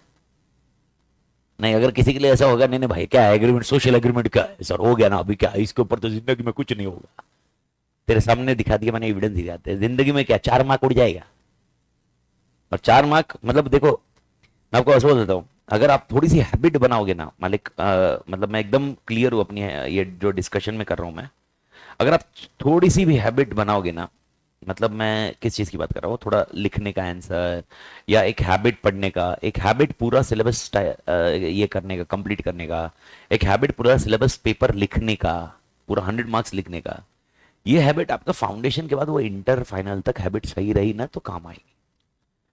फाउंडेशन रिलेटिवली इजी, आराम से निकल जाएगा। वॉल्यूमिनस सिलेबस नहीं है मालिक, मैं आपको बता रहा हूँ, सिलेबस मैनेजेबल है, वॉल्यूम बहुत है आपके हिसाब से, लेकिन आप जब वो दूसरा पहाड़ देखोगे तो आपको समझेगा ये कुछ नहीं था। पर दूसरा पहाड़ चढ़ने के लिए आपको इस पहाड़ को तो खत्म करना पड़ेगा ना। पर जिस दिन इस पहाड़ को चढ़ जाओगे, दूसरे पहाड़ पे जाओगे, आपको लगेगा ये पहाड़ क्या था। पर एक हैबिट होती है अपनी, अपने को लगता है कि नहीं नहीं भाई यार ये पेपर आ गया, ऐसा हो गया, अपन इतना पढ़ते हैं, इतना पढ़ के काम खत्म करते हैं, इतने इतने इतने इसमें अपन काम कर लेंगे, इतने इसमें ऐसा ऐसा कवर कर लेंगे, इतना पढ़ते सिलेबस। तो एक अप्रोच याद रखना है। ओके, या तो डे 1 हो या लास्ट डे हो, छोड़ने का नहीं। जिस दिन तुमने सिलेबस छोड़ा उस दिन तुमने अपने आप को प्रोवोक कर दिया कि भाई तुम अटेम्प्ट देने के लिए रेडी हो। तो एक हैबिट, क्लियर हैबिट बनाओ। क्लियर हैबिट बोल रहा हूं, क्लियर हैबिट। क्लियर हैबिट क्या होगी? सिलेबस छोड़ना नहीं है। नहीं, मैं आपको बता रहा हूं उसका एजेंडा क्या है। देखो 10th 12th में जब अपन पढ़ते हैं, 10th में अपन ने एग्जामिनेशन दी होगी, तो अपन कुछ फिल्टर करते हैं, 21 सेट्स होता है या कुछ ऐसे गाइड होती है जिसको अपन यूज करते हैं। पढ़ते पूरा एक बार स्कूल में, लेकिन देखो लास्ट में खाली फिल्टर ही पढ़ते अपन पूरा पढ़ने के लिए। फिर अपन सोचते हैं यार कैसे क्या करना, थोड़ा बहुत कम पढ़ लेते हैं, थोड़ा बहुत ये हो गया। ये सीए में मत करो ऐसा, सीए में मत हैबिट करो। आप बोले बस आपको क्या करना है सीए में, मन में क्या? Smart work. लेकिन स्मार्ट वर्क कब आता है मन में? हार्ड वर्क होने के बाद। अगर आप बोलोगे डे 1 से मेरे को स्मार्ट वर्क सिखाओ, पागल है क्या? कैसे स्मार्ट वर्क समझेगा? स्मार्ट वर्क मतलब वही काम फटाफट करने का तरीका, लेकिन वो समझेगा आप जो काम तुमने डिटेल में किया होगा ना। अगर कोई काम तू 10 स्टेप में कर रहा है तो वही तू 6 स्टेप में कर रहा, तो इसका मतलब कौन सा वर्क हो गया? Smart work. पर पहले 10 स्टेप्स तो मालूम होने चाहिए ना। 10 स्टेप के बिना कैसे 6 स्टेप में तू बताएगा यार? तो पहला स्टेप आपका है hard work, which requires a complete and elaborated syllabus. और मैं तेरे को बता रहा हूं एकदम आराम से होता है, एकदम आराम से, इधर भी नहीं आगे भी होता है, बट वो एक हैबिट होती है, ह्यूमन हैबिट होती है। ये पॉइंट आप ध्यान रखना। तो एक कॉन्टेक्स्ट आप याद रख लेना when we are discussing about this hard work and smart work. तो पहला पॉइंट आप ये ध्यान रखो। तो इस कॉन्टेक्स्ट में मैंने आपको क्या बताया मालूम है क्या? अब मेरे को बताओ, मैंने अभी तक चैप्टर 1 का तुम्हें पेज भी नहीं देखा होगा, तो भी वो क्वेश्चन जो कॉन्सेप्ट समझाया मैंने, एक 20 मिनट कॉन्सेप्ट समझाया, आपने देखा क्वेश्चन 1 4 मार्क का उस पर, और उसका आंसर कितना इजी है लिखने का। लेकिन प्रॉब्लम क्या है, अपन जब स्टार्टिंग का पेज पढ़ते हैं, मालूम है ना, एक स्टार्टिंग का पेज क्या है, इसमें इंट्रोडक्शन तो है, सोशल एग्रीमेंट तो है। यानी एग्जांपल, मैं जस्ट कैजुअल एग्जांपल के लिए बता रहा हूं, मैं जैसे ही चालू करूंगा उस टाइम पे मैं आपको बोलूंगा, यानी एग्जांपल ये इंडियन, ये तो ठीक है, ये वाला अपन बाद में देखें। ओके, जैसे ही चालू किया, अच्छा ये वाला पॉइंट, ओके कॉन्ट्रैक्ट एक्ट का, अरे ये एग्रीमेंट एनफोर्सेबल बाय लॉ, ठीक है ना, ये तो सब आ ही रहना, ये तो सब आ ही रहना, ये तो खत्म ही है ना, ऐसा नहीं होता। रिवाइज हर टाइम अपने को सारा का सारा करना पड़ता है, बस उसको स्मार्टली कैसे कवर करना है वो काम मेरा होगा आपको समझाना, पर आपका काम होगा कि अपने को हर चीज कवर करना। इज दैट पॉइंट क्लियर मालिक? तो मेरा पहला पॉइंट, ओके, मेरे ख्याल से सोशल एग्रीमेंट और लीगल एग्रीमेंट में समझ में आया कॉन्सेप्ट क्या है। अगर मैं बोल रहा हूं लीगल एग्रीमेंट, तो लीगल एग्रीमेंट तो कॉन्ट्रैक्ट चैप्टर 1 यूनिट 1। ओके, मैं बोला लीगल एग्रीमेंट तो बेटा क्या बोलेगा, कॉन्ट्रैक्ट है। ओके, लीगल एग्रीमेंट तो क्या बोलेगा, कॉन्ट्रैक्ट। तो कॉन्ट्रैक्ट का डेफिनेशन बता, agreement which is enforceable by law, N agreement which is enforceable by law. Okay, उसके बाद है what is meaning of agreement. agreement, every promise and every set of promise forming consideration for each other is called agreement. Everybody clear? Okay, ये याद रखिए। आगे वो offer acceptance है। Okay, और एक चर्चा का विषय आपका सेक्शन 2 डेफिनेशन का है। किसका है? डेफिनेशन, सेक्शन 2 डेफिनेशन का है। डेफिनेशन सेक्शन 2 जो डेफिनेशन का है, इसमें 2 A B C D E F clauses में जाता है। आपको मैंने बताया था सेक्शन बोला तो उसके बाद सबसेक्शन आता है, डेफिनेशन में कभी भी सबसेक्शन नहीं आते, क्लॉज आते हैं सीधा। तो क्लॉज के कॉन्सेप्ट याद रखना। ओके, और एक चीज सुन सुन सुन सुन नहीं तो, अगर मैंने बोला ये सेक्शन है तो ये क्या हुआ, सबसेक्शन। कभी भी सेक्शन और सबसेक्शन है नंबर्स में होते हैं, कभी सेक्शन और सबसेक्शन किस में होते हैं बेटा, नंबर्स। अगर मैंने ए बी सी डी लिखना चालू कर दिया तो ये कभी भी सबसेक्शन नहीं होंगे, क्लॉज होंगे। और कभी भी मैंने ऐसे ऐसे लिखने चालू कर दिया, ये क्या होंगे, सब क्लॉज। तो जब भी कोई चीज नंबर और उसके अंदर में होती है तो वो क्या होती है, सेक्शन एंड सबसेक्शन। ओके, अब ये अगर ऐसा लिखा है 4-1 अगर ऐसे मैंने कहीं पर बुक में पढ़ा, इसका इंटरप्रिटेशन क्या जाएगा, सेक्शन 4 सबसेक्शन 1। ये समझ में आया ब्रैकेट में। और अगर मैंने इसको ए लिखा है, इसका इंटरप्रिटेशन क्या जाएगा, section 4 subsection 1 clause A. Bharat Mata की जय भाई, पक्का। तो अब ये जब देखोगे ना, तो डेफिनेशन जब भी देखोगे ना, 2A 2B, अब मेरे को बता ABCD मिल रहा है, तो ये क्या है, clause, section and clause, subsection नहीं है। समझ में कुछ आया एवरीबॉडी? तो स्टार्टिंग में ना, ओके, अपने चैप्टर 1 में अपन के पास सेक्शन में चैप्टर 1 का यूनिट 1, चैप्टर 1, अच्छा चैप्टर 1 कौन सा एक्ट है, इंडियन कॉन्ट्रैक्ट एक्ट। इसमें अपने को इसमें सबसे ज्यादा टाइम है, सबसे ज्यादा मेजर पोर्शन इसका ही है। अप्रोक्सीमेटली अगर इंडियन कॉन्ट्रैक्ट का जनरल एक्ट बोलू 45 आवर्स, 40 आवर्स अप्रोक्सीमेटली 40 एक घंटे लगते हैं अपने को इंडियन कॉन्ट्रैक्ट एक्ट का बेस करने के लिए। 45 आवर्स मतलब वो कल परसों के 5 लेक्चर खत्म हो गए, वो समझ में आया। और इसके बाद अप्रोक्सीमेटली, और स्पेशल एक्ट है, स्पेशल एक्ट में तेरे को मालूम होगा 123 से लेकर 240 का सेक्शंस बहुत सारे हैं, तो वो लॉजिक में है, तो वो लॉजिक में भी अपने को अप्रोक्सीमेटली 20-25 घंटे लगते हैं। अब देखा 75 सेक्शन करने को अपने को, ओके अच्छा याद ही नहीं आया तुमको, बैठे ही नहीं दिमाग में कुछ, सुनो सुनो सुनो मेरी बात। इंडियन कॉन्ट्रैक्ट एक्ट को मैंने 2 पोर्शन में डिवाइड किया। कौन से, मैंने नहीं है, एक्ट नहीं डिवाइड किया। कौन से 2 पोर्शन में, general and special. Everybody clear? ठीक है, ओके, स्क्रीन पे देखो एक बार।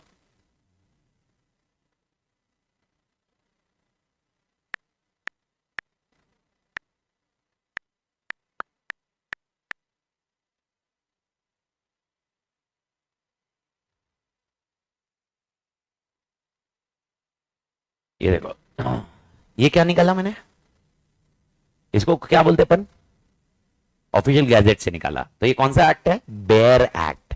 कुछ याद आया? तो अगर आप देखोगे ओके इसको अगर देखोगे तो स्टार्टिंग में लिखा है इंडियन कॉन्ट्रैक्ट एक्ट डेफिनेशन, फिर अरेंजमेंट ऑफ सेक्शन याद आया क्या? फिर बाद में आपको प्रिलिमिनरी मिल रहा है, प्रिलिमिनरी मिला, फिर उसके बाद चैप्टर 1 मिल रहा है। चैप्टर 1 में क्या मिल रहा है, कम्युनिकेशन, एक्सेप्टेंस, रिवोकेशन, प्रपोजल, मिला के मालिक। चैप्टर 2 कुछ और मिल रहा है, चैप्टर 3 कुछ और ऐसे मिलेंगे। आपका सिलेबस और ये चैप्टर का लिंक नहीं है, अपना सिलेबस कुछ कॉम्बिनेशन में जाता है, तो अपन अपने सिलेबस के थ्रू जा रहे हैं। ओके, कुछ सीक्वेंशियली पढ़ना है, कुछ कैसे पढ़ना है। तो अब क्वेश्चन आता है मेरा, जनरल कॉन्ट्रैक्ट कौन से चालू, कहां से चालू होता है? 2 छोड़ दिए, 2 इज इंटरप्रिटेशन क्लॉज मतलब डेफिनेशन। ये क्या था, 1 ऊपर क्या था, ये क्या है, 1 शॉर्ट टाइटल एक्सटेंड कमेंसमेंट, ठीक है छोड़ दे। 2 इंटरप्रिटेशन, इंटरप्रिटेशन मतलब डेफिनेशन। आप जब कुछ वर्ड मिलेंगे उसको कैसे इंटरप्रेट करोगे आप। ओके, ऑफर मतलब क्या, ऑफर मतलब क्या, एग्रीमेंट मतलब क्या, कॉन्ट्रैक्ट मतलब क्या। अच्छा, कॉन्ट्रैक्ट का डेफिनेशन मैंने बोला क्या, नहीं वो इधर लिखा होगा, इसमें लिखा होगा। कुछ समझ में आया मालिक, यस और नो मालिक? ठीक है, इसके नीचे 3 से चालू होता है, 75 तक जाइए, 75 तक जाइए। 75 दिखा, दिखा क्या? 76 से क्या लिखा रहा है, रिपील्ड, रिपील्ड मतलब उड़ गया, डिलीटेड। इसकी जगह कुछ नया है कोई दूसरे के एक्ट में, पर इधर नहीं है। तो 76 से उड़ा देगा, कहां तक उड़ा है देख, कौन से सेक्शन तक उड़ा है, 123। उसके बाद चालू होता है 124, और 124 से चालू कर और तू देखेगा कौन से सेक्शन तक जाता है। देख कौन से सेक्शन तक जाता है, 238, मतलब 240 का ऑलमोस्ट। मिला क्या मालिक? ये अपना सिलेबस है। ओके, तो लॉजिकली टेक्निकली तो मतलब नहीं 238, 240, 300 दिन नहीं, 240 कहां से चालू हुआ अपना, 123 से। तो 123 से 240 तक कितने हुए, 124 से 240 तक कितने हुए सेक्शन। मैथ्स भी नहीं है, मतलब मैथ्स में भी अपन, मैथ्स में भी बेसिक कैलकुलेशन। 125 से 238 मतलब 240 तक कितने सेक्शंस होते हैं, कितने होंगे, नंबर्स कितने होंगे। अच्छा, 125 से 225 तक ये भी नहीं मालूम, ठीक है। मैं घर पे जाके मैं ना, मेरे 4.5 साल का बच्चा उसको पूछता हूं मैं, 125 से 225 तक कितने सेक्शंस होंगे। मैं समझा रहा, समझ में आ रहा है कि मालिक? ओके, कितने होंगे 100, और 225 से लेकर 40 और 15 ऐड हुए अप्रोक्सीमेटली, कितने हुए 115। ओके, और ऊपर के कितने थे 74, 75, 75 उसमें से 2 वो डेफिनेशन में छोड़ दो, ठीक है, लेकिन 75 सेक्शन यानी कितने हो गए तुम्हारे लिए, 190 सेक्शन। 200 सेक्शन की लिस्ट है इंडियन कॉन्ट्रैक्ट एक्ट, जो आपका सबसे मेजर पोर्शन कवर करेगा सिलेबस। अगर सबसे ज्यादा टाइम कंज्यूमिंग बात करो यही लगे, सबसे ज्यादा कल्प्रिट होगा, जो नंबर ऑफ मार्क्स में सबसे ज्यादा आएगा वो ये आएगा। ओके, अब क्वेश्चन ये आता है कि सर इसमें से अपन कितने अप्रोक्सीमेट मार्क्स देख सकते हैं। वैसे चैप्टर तो एक ही चैप्टर है, कौन सा chapter, Indian contract act, chapter एक है, सेक्शन देखे होंगे। तो इसमें अपने इनिशियली हाथ तक करने को अपने को 40 एक घंटे लग सकते हैं, ये वाला पोर्शन कवर करने, यहां तक का समझा। और इसके बाद वाले पोर्शन में ओके नंबर ऑफ सेक्शन भले ज्यादा होने दो, लेकिन इसमें सारी बेस रेडी है क्योंकि ऑफ इंडियन कॉन्ट्रैक्ट एक्ट। आगे सिर्फ स्पेशल कॉन्ट्रैक्ट है, स्पेशल कॉन्ट्रैक्ट मतलब सिचुएशन बेस्ड कॉन्ट्रैक्ट कौन सी होगी। तो आगे वाले आंसर में it is only to adapt the situations. तो आगे वाले पूरे जो एडिशनल कॉन्सेप्ट भी करना रहा है approximately 20-25 hours, not more than that. यानी पूरा पोर्शन इंडियन कॉन्ट्रैक्ट एक्ट का कितने घंटे लग सकता है, 60।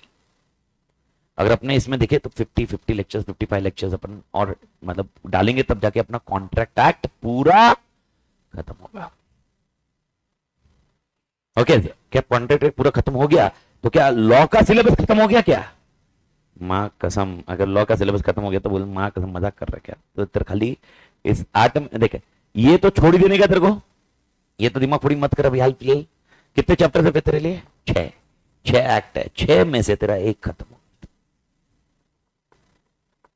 ओके, पर पॉइंट क्या है, कंपनीज एक्ट ओवरव्यू है, मतलब ये पूरा एक्ट नहीं है, निगोशिएबल आपके लिए ओवरव्यू है, पूरा एक्ट नहीं है, तो ये दो छोटे छोटे एक्ट आपको साथ में एडजस्ट कर देंगे, ठीक है। ओके, एलएलपी ओवरव्यू अगेन, तो इसमें कोई दिक्कत नहीं। और ये इंडियन पार्टनरशिप एक्ट पांचट है। पांचट मैं मतलब पांचट बोल रहा हूं, मतलब पांचट मतलब क्या बोलते हैं उसको, एकदम पपलू पपलू। ओके, तुम्हारी मेहनत या तुम्हारा दिमाग का दही करने वाला खाली इंडियन कॉन्ट्रैक्ट एक्ट और होगा। ओके, निगोशिएबल कुछ हद तक हो सकता है किसी को, डिपेंडिंग ऑन सिचुएशंस, कोई स्टूडेंट को, लेकिन ये पार्ट का पोर्शन ऐसा रहेगा। भारत माता की जय, समझा मालिक। तो मेरे ख्याल से ओके, तो आपको डे 1 पे आप जो पढ़ रहे हो और 50वें लेक्चर के बाद आप जो पढ़ोगे इंडियन कॉन्ट्रैक्ट का आंसर सब याद रखना पड़ेगा। तो सर मेरे को याद, अरे मैं मेरी गारंटी याद रखने की, तेरे को क्या दिक्कत है? तेरे को सारे सेक्शन, मतलब पहली बात तो 75 सेक्शंस, जो 75 सेक्शन की अगर मैं रिपीट करने को आऊं, मैं तेरे को बताऊं, मैं तेरे को रिपीट 8-9 मिनट में पूरे 75 के लिस्ट नहीं याद रखा दूं, और उसके बाद 15-20 मिनट में 70 आगे वाले नंबर्स की याद नहीं रखा, यानी 20 से 25 मिनट अगर तू बरोबर ध्यान दे रहा है मेरे साथ, 25 मिनट मैक्सिमम में मैं सेक्शन बोलूंगा, तू उसका कॉन्सेप्ट बताते जाएगा और तू आंसर देते जाएगा, नहीं बताया नाम बदल देना। पर उसके लिए एक कंडीशन बहुत जरूरी है, तेरा activeness with all this discussion. उसके बाद की गारंटी मेरी, मैं गारंटी बोल रहा हूं, 100% गारंटी। मतलब ये मैं तेरे को बता रहा हूं 15 से 20 मिनट के रेंज में, मतलब कोई क्लिप, मतलब मैंने इंस्टाग्राम पे भी डाले हुए हैं ये क्लिप, अगर देख मतलब ऐसे 5 पर वो देखने की जरूरत नहीं, मतलब तुमको खाली बस ऐसे कर सकते हैं क्या, देख लेना 4 मिनट के अंदर 75 सेक्शन रिपीट है। तो भाई साहब it is not about that one, तो तुम समझे तो स्ट्रक्चर कैसे बिठाना है, तो स्ट्रक्चर बिठाते वक्त तुम स्टार्टिंग डे 1 से इन्वॉल्व हो जाओ और आगे तक इन्वॉल्व रहो। तो सबसे पहला इन्वॉल्वमेंट डेफिनेशन, क्या आज क्लोज कर सकते हैं डेफिनेशन को? कौन सा डेफिनेशन क्लोज हुआ मेरा? कॉन्ट्रैक्ट, कॉन्ट्रैक्ट का definition agreement which is enforceable by law, everybody, ठीक है। What is an agreement? What is an agreement? Agreement मतलब क्या है? अच्छा स्क्रीन पे एक बार देखेंगे सब लोग एक बार स्क्रीन पे। अच्छा ये मैं कौन सी बुक निकालूं? ऐसे ही मॉड्यूल, आपकी module. Okay sir, page number 2.2। Okay, जो ये पेज है 2.3, ये पेज है। ओके 2.2 2.3 मिला ना मालिक? दो पेज दिख रहा है क्या स्क्रीन पे आपके मॉड्यूल में? पहला पेज और दूसरा पेज। अच्छा चैप्टर 1 अपन ने छोड़ा अभी के लिए, पर वो छोड़ा मतलब समझा क्या किया है? कॉन्सेप्चुअली बता दिया है, पर उसको मेरे को अभी रटाना नहीं है। जिस दिन अपन अभी इंडियन कॉन्ट्रैक्ट इतना लंबा स्ट्रेच होगा ना, बीच में एक दिन गैप लेंगे ना, 2 दिन, एक आध दिन जिसमें गैप लेंगे उस दिन चैप्टर 1 कर लेंगे। अच्छा कभी जनरल कॉन्ट्रैक्ट होने के बाद तुमको लग रहा नहीं सर थोड़ा अभी कॉन्ट्रैक्ट से ब्रेक लेना है, दूसरे एक्ट में जा सकते हैं, क्या दिक्कत है? अपन ऐसा जरूरी थोड़ा ना ये एक्ट साथ में ही तुमको करना है, अपने पास बहुत सारे ऑप्शन है। ओके बस कवर सब करना है। तो अब सीन ऐसा है कि अपन चैप्टर 2 पे है, और जब चैप्टर 2 का नाम देखोगे तो चैप्टर 2 में आप यूनिट पढ़ोगे। टोटल नंबर ऑफ यूनिट कितने होंगे मकेश? टोटल यूनिट्स अगर आप देखोगे तो टोटल आपको टोटल नंबर ऑफ यूनिट्स की बात करें तो टोटल आपको अप्रोक्सीमेटली, मेरे ख्याल से इन्होंने डिवाइड जो किया हुआ 9 यूनिट्स में divide, unit 1, unit 2, unit 3, unit 4, unit 5, unit 6, unit 7, unit 8, unit 9, यहां तक डिवाइड हुआ है। यानी चैप्टर 2 में कितने सब चैप्टर है? 9। समझ में आ रहा है? ओके तो ये 9 मतलब तुमको ही बता रहा, तुम ऐसा मैं बोल रहा हूँ ना, ऐसा लगता होगा तुम्हें बहुत बड़ा है, तुम्हें ऐसे मजाक भी लग रहा होगा, महक कसम कब खत्म होगा? डे 1 पे सबको लगता है, सबको ऐसा ही लगता है। ठीक है ना, क्या करना तेरे को, क्या करना है, तेरा एजेंडा क्या है? तेरे को ये सब तोड़ तोड़ रटा हुआ होना चाहिए, तेरे को फटाफट रिवाइज होना चाहिए, काम खत्म होना चाहिए, लिखते आना चाहिए, बात खत्म। तेरे 3 एजेंडा खत्म हो रहे तो क्या कर? और ये सब चीजें क्वेश्चन क्रैक होनी चाहिए, खत्म। मेरा पिरानो सब क्वेश्चन तेरे सामने, एक क्वेश्चन बता दिया मैंने अभी आज, तो क्वेश्चन क्रैक होने के लिए कॉन्सेप्ट है। अभी बस क्वेश्चन मालूम पड़ गया, आंसर। अब आंसर लिखना कैसे? ये अपना एजेंडा थोड़ा चैप्टर तो होने दो, फिर अपन बताऊंगा ना आंसर लिखेंगे कैसे। I do think getting the point मालिक, एवरीबॉडी? ठीक है, तो अपने पास कितने यूनिट है चैप्टर 2 में? 9 यूनिट है मालिक, चैप्टर 2 में 9 यूनिट है मालिक। और 9 यूनिट में से अपन कौन सा यूनिट चालू कर रहे हैं? यूनिट 1। यूनिट 1 का नाम देखो क्या लिखा है? Nature of contracts. मिला क्या मालिक? ओके इसमें लर्निंग आउटकम्स है। ओके इसके बाद एक पेज है जिसमें कुछ चार्ट बनाया हुआ है, फिर एक पेज है जिसमें लिखा है contract law before Indian contract act, और एक लॉ ऑफ कॉन्ट्रैक्ट इंट्रोडक्शन। ये 2.1, 2.2, 2.3 3 पेज हुए पहले, तुम्हारे पेजेस हुए। अपना एग्जाम कब आने वाला है वैसे? जून 2024। ओके, यूजुअली इलेक्शन हो जाएगा तब तक, मई एंड तक खत्म होएगा, फिर अपने मई के इंटर वालों की एग्जाम होगी, उसके बाद तुम्हारी एग्जाम आएगी। तुम्हारी फर्स्ट वीक ऑफ जून में तो बहुत मुश्किल होगी। रीजन सिंपल है, क्योंकि ये इंटर की ही जाएगी तब तक, पर ठीक है, जो भी अटेम्प्ट है जून में आ जाएगी अपनी एग्जाम, एवरीबडी। ओके, तो अपने के अप्रोक्सीमेटली डेट लेते हैं, कौन सा डेट लेते हैं तुम्हारे हिसाब से? कौन से जून को लेने का एग्जाम? 20 जून, 2024, 20 जून ले लेते हैं, ताकि जून एंड में ही खत्म करो। 20 जून हुआ, 20 जून के बाद एक दिन का ब्रेक, 22 को लॉ आएगा, 23 छुट्टी होगी, 24 मैथ आएगा, 25 की छुट्टी होगी, 26 को इको आएगा। और उस टाइम का एरा ऐसा होगा जहां पर तुम खुद पढ़ाई कर रहे होंगे। आप खुद पढ़ाई कर रहे होंगे, क्योंकि क्लास तो उसके पहले खत्म हो गई, फिर कॉम्प्रिहेंसिव बैच खत्म होगी अपनी। कॉम्प्रिहेंसिव मतलब तुम्हारा फुल कोर्स खत्म होगा, फुल कोर्स के बाद एक कॉम्प्रिहेंसिव कोर्स, वापस पूरा कवरेज, यानी अपने जो इतने नंबर ऑफ आवर्स में डाले उसको और 50% टाइम में, फिर उसके बाद और एक दिन का रिवीजन, जिस दिन तुम्हारी एग्जाम होगी उस दिन रिवीजन के लिए भी कवरेज पूरा है अपना। ओके, तो पर कितना भी रहा तो बाद में एक बार क्लास खत्म होने के बाद तो तुम खुद पढ़ाई करने वाले हो कि नहीं? करना पड़ेगा कि नहीं करना पड़ेगा? क्या लगता है? खुद पढ़ाई करोगे। जब तक एग्जाम आएगी तब तक तुम्हें ऐसे कभी कभी ऐसे लगेगा कब एग्जाम खत्म होगी, कब हम फ्री हो जाएंगे, कब हम आजाद होंगे, क्योंकि सब तुम्हारा टीवी बंद, सोशल मीडिया बंद, सब कुछ बंद। तुम सोशल एनिमल से हट जाओगे भाई, तुम्हें आइसोलेटेड रहना पड़ेगा, सब चीजों से रहना पड़ेगा। और तुम ये सोचोगे 26 को एग्जाम खत्म, 26 ना, नहीं 28, 26 को अपनी एग्जाम खत्म होगी और जिंदगी ना मिलेगी दोबारा, मैं जाऊंगा टमाटर फेंकूंगा। तुम मतलब घूमने जाओगे, ऐश करेंगे, चिल मारेंगे, इधर घूमेंगे उधर घूमेंगे, तुम्हारे दिमाग में सब ऐसे ही सब चल रहा होगा। बढ़िया है, चलने दो अच्छा है। मैं बताऊं तुम्हारे सबसे ज्यादा बोर होने का टाइम कौन सा होगा? 26 के बाद, क्योंकि उसके बाद तुम्हारे पास कुछ काम ही नहीं रहेगा, एजेंडा ही नहीं रहेगा। 2-4 दिन तुम मजे मारोगे, उसके बाद लगेगा तुम्हें बोर हो रहा है, क्योंकि तुम्हारे पास कुछ काम ही नहीं, लगातार पढ़ रहे थे इतने दिन से। फिर सर उस टाइम के लिए एजेंडा क्या है? उस टाइम के लिए जो 3 पेज है ना वो पढ़ने के। समझा क्या जोक मारा? जानते भाई साला मैं क्या बड़बड़ कर रहा हूं, मैं मां कसम मैं किधर बड़बड़ कर रहा, समझा क्या तुमको? ठीक है भाई साहब छोड़ दे, समझा? तो 2.1 2.12 तेरी जिंदगी इधर वैसा, कभी तेरे को ऐसा लग रहा होगा तू अपने ऊपर तरस खा रहा होगा, तेरे को लग रहा है क्या चल रहा है जिंदगी में, उस दिन बुक खोल के पढ़ने का। ओके सर, क्या पढ़ने का?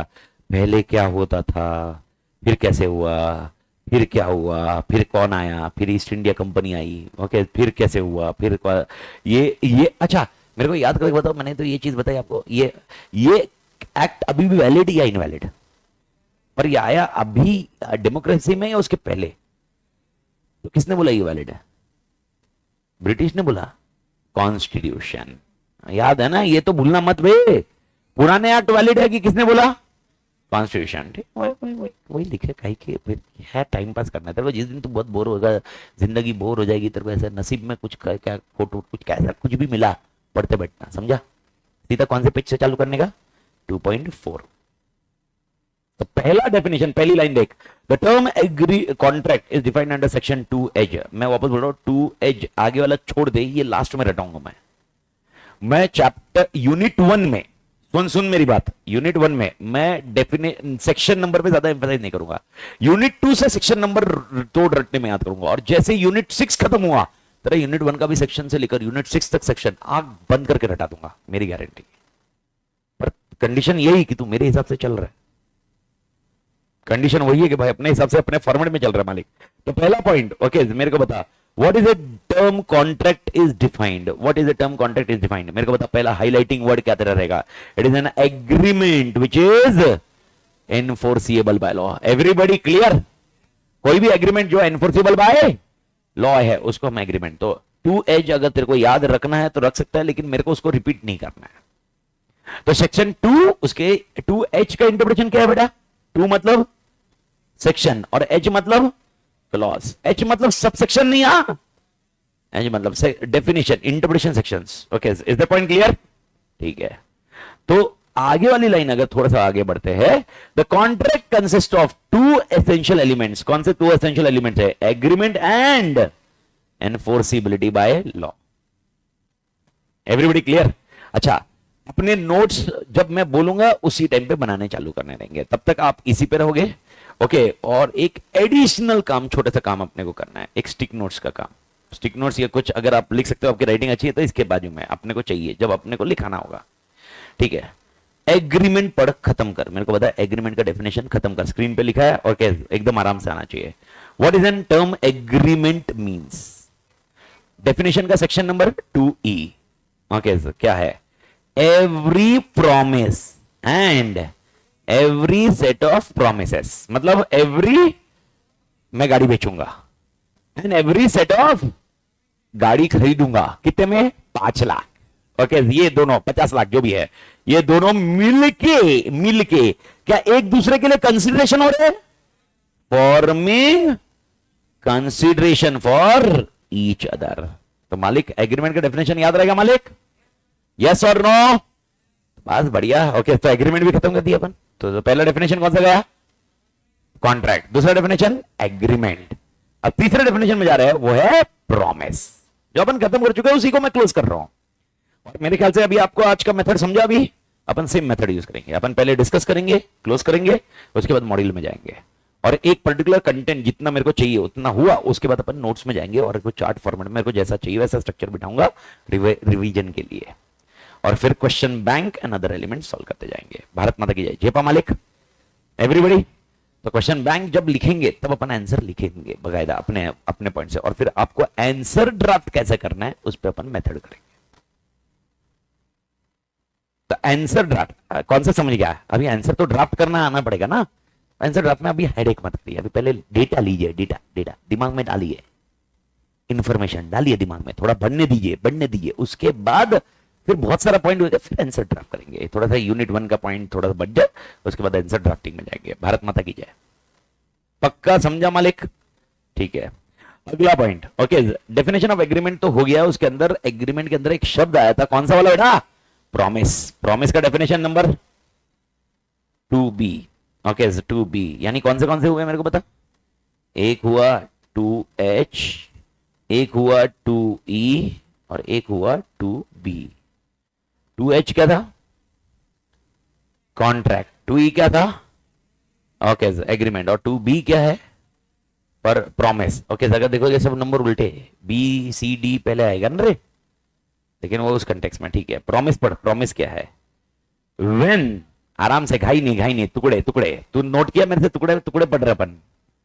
When the person to whom proposal is made. Okay, यानी उस पर्सन को जिसको प्रपोजल मेड किया, मतलब क्या? प्रपोजल दिया है, अगर वो हा करता है। ओके, सिग्निफाइज मतलब कुछ एक्शंस, कुछ तो करता होगा।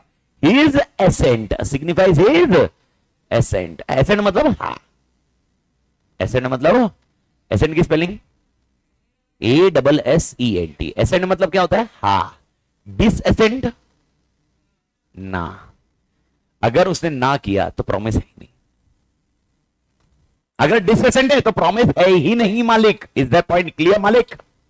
Okay, thereto the proposal is said to be accepted and proposal when accepted becomes a promise। तो मेरे को बता क्या प्रॉमिस का डेफिनेशन बता। प्रॉमिस क्या है? when the person, आराम से इधर देख, when the person to whom proposal is made, okay, signifies बोल के, एक्शन से, लिखित, किसी भी तरह से, signifies express his assent। okay, याद रखना, the proposal is said to be accepted, and the proposal once accepted is called promise। तो मेरे को बता तीसरा डेफिनेशन क्या है तेरा? प्रॉमिस को डिफाइन कर। नोट्स में कोई नहीं है, इधर आत्मा इधर। when the person to whom proposal is made signifies his assent, okay, the proposal is called to be accepted, the proposal is called to be, इधर तक लिख पाएगा? Last line, the proposal when accepted becomes a promise. Bharat Mata की जय। Everybody clear मालिक? तीन definition फटफट recall चाहिए मेरे को। पहला point, what is a contract? Agreement enforceable by law. अच्छा, दूसरा, what is a agreement? Every promise and every set of promise forming a consideration for each other is called, okay, everybody clear? Then what is a promise? Promise. When the proposal is made to a person, signifies, when a proposal is made to a person, signifies his assent. Okay, the proposal is said to be accepted, and when proposal is accepted is called promise. यानी मेरे को बताओ, proposal accept नहीं हुआ तो क्या promise होगा क्या? तो एक्सेप्ट, मेरे को बताओ, प्रॉमिस के अंदर दो चीज होनी जरूरी है। क्या दो चीज? प्रपोजर मतलब ऑफर एंड एक्सेप्टेंस। खाली ऑफर इज प्रॉमिस? नो। खाली एक्सेप्टेंस इज प्रॉमिस? नहीं। पॉइंट क्लियर करो। प्रॉमिस के लिए दो चीज होनी जरूरी है। कौन सी दो चीज? Offer and acceptance. ओके, जब तक एक्सेप्टेंस भी नहीं होगा तब तक भी प्रॉमिस नहीं है। आत्मा क्लियर है एवरीबॉडी? तो तीन डेफिनेशन दिमाग में बैठे क्या मालिक? पक्का? ओके, एक 2 मिनट और लेते, कवर करते, फिर अपन आज के लिए एंड करते हैं मालिक। ओके, बढ़िया से आंसर तोड़ दीजिए मेरे को। जब मैंने बोला प्रपोजल मैंने दिया और आपने उसको सिग्निफाई किया, मैंने बोला क्या दिया आपको? प्रपोजल, और आपने क्या किया? सिग्निफाई एसेंड किया। ओके, मैं जीप बेचना चाहता हूं 50 लाख में। मेरा क्वेश्चन एक एक है, उसको बताइए। मैं जीप बेचना चाहता हूं 50 लाख में, क्या ये प्रॉमिस है? ये प्रपोजल है। Everybody clear? ठीक है, मैंने बोला जीप बेचना चाहता हूं और आपने बोला हाँ मैं जीप खरीदना चाहता हूं 50 लाख में। तो मैंने क्या दिया था? प्रपोजल। तूने क्या दिया? एक्सेप्टेंस। क्या ये प्रॉमिस मानेंगे? यस। ओके, क्या ये प्रॉमिस एक दूसरे के लिए कंसिडरेशन बन रहा है? यस। क्या ये एग्रीमेंट हुआ? क्या ये एनफोर्सेबल बाय लॉ है? यस। एंड इसीलिए ये क्या बन जाएगा? कॉन्ट्रैक्ट। कहीं पर भी मैंने लिखित के ऊपर एम्फसाइज किया क्या? मैंने कहीं पर भी बोला क्या? When proposal is made in writing, the person giving acceptance in writing. तो कोई भी बंदा इधर लिखित पे एम्फसाइज ज्यादा करेगा अनलेस एंड अनटिल कॉन्ट्रैक्ट की रिक्वायरमेंट ना आए। जैसे एग्जांपल बता रहा हूं, समझने को शो रहा हूं। इंश्योरेंस कॉन्ट्रैक्ट, सपोज मैं इंश्योरेंस कंपनी से इंश्योरेंस ले रहा हूं। मैं इंश्योरेंस कंपनी से क्या ले रहा हूं मालिक? इंश्योरेंस। अब सोच समझ के बताइए, इंश्योरेंस कंपनी को मैंने इंश्योरेंस के लिए प्रीमियम दिया होगा। ओके, और कुछ नुकसान हुआ तो मेरी भरपाई करेंगे ना मालिक? पर वो लिखित तो होना चाहिए वैसा, वो बिना लिखित नहीं चलेगा। क्यों सर? एक इंश्योरेंस एक्ट है, शायद सुना हो आपने, IRDA, insurance regulatory authority development authority act.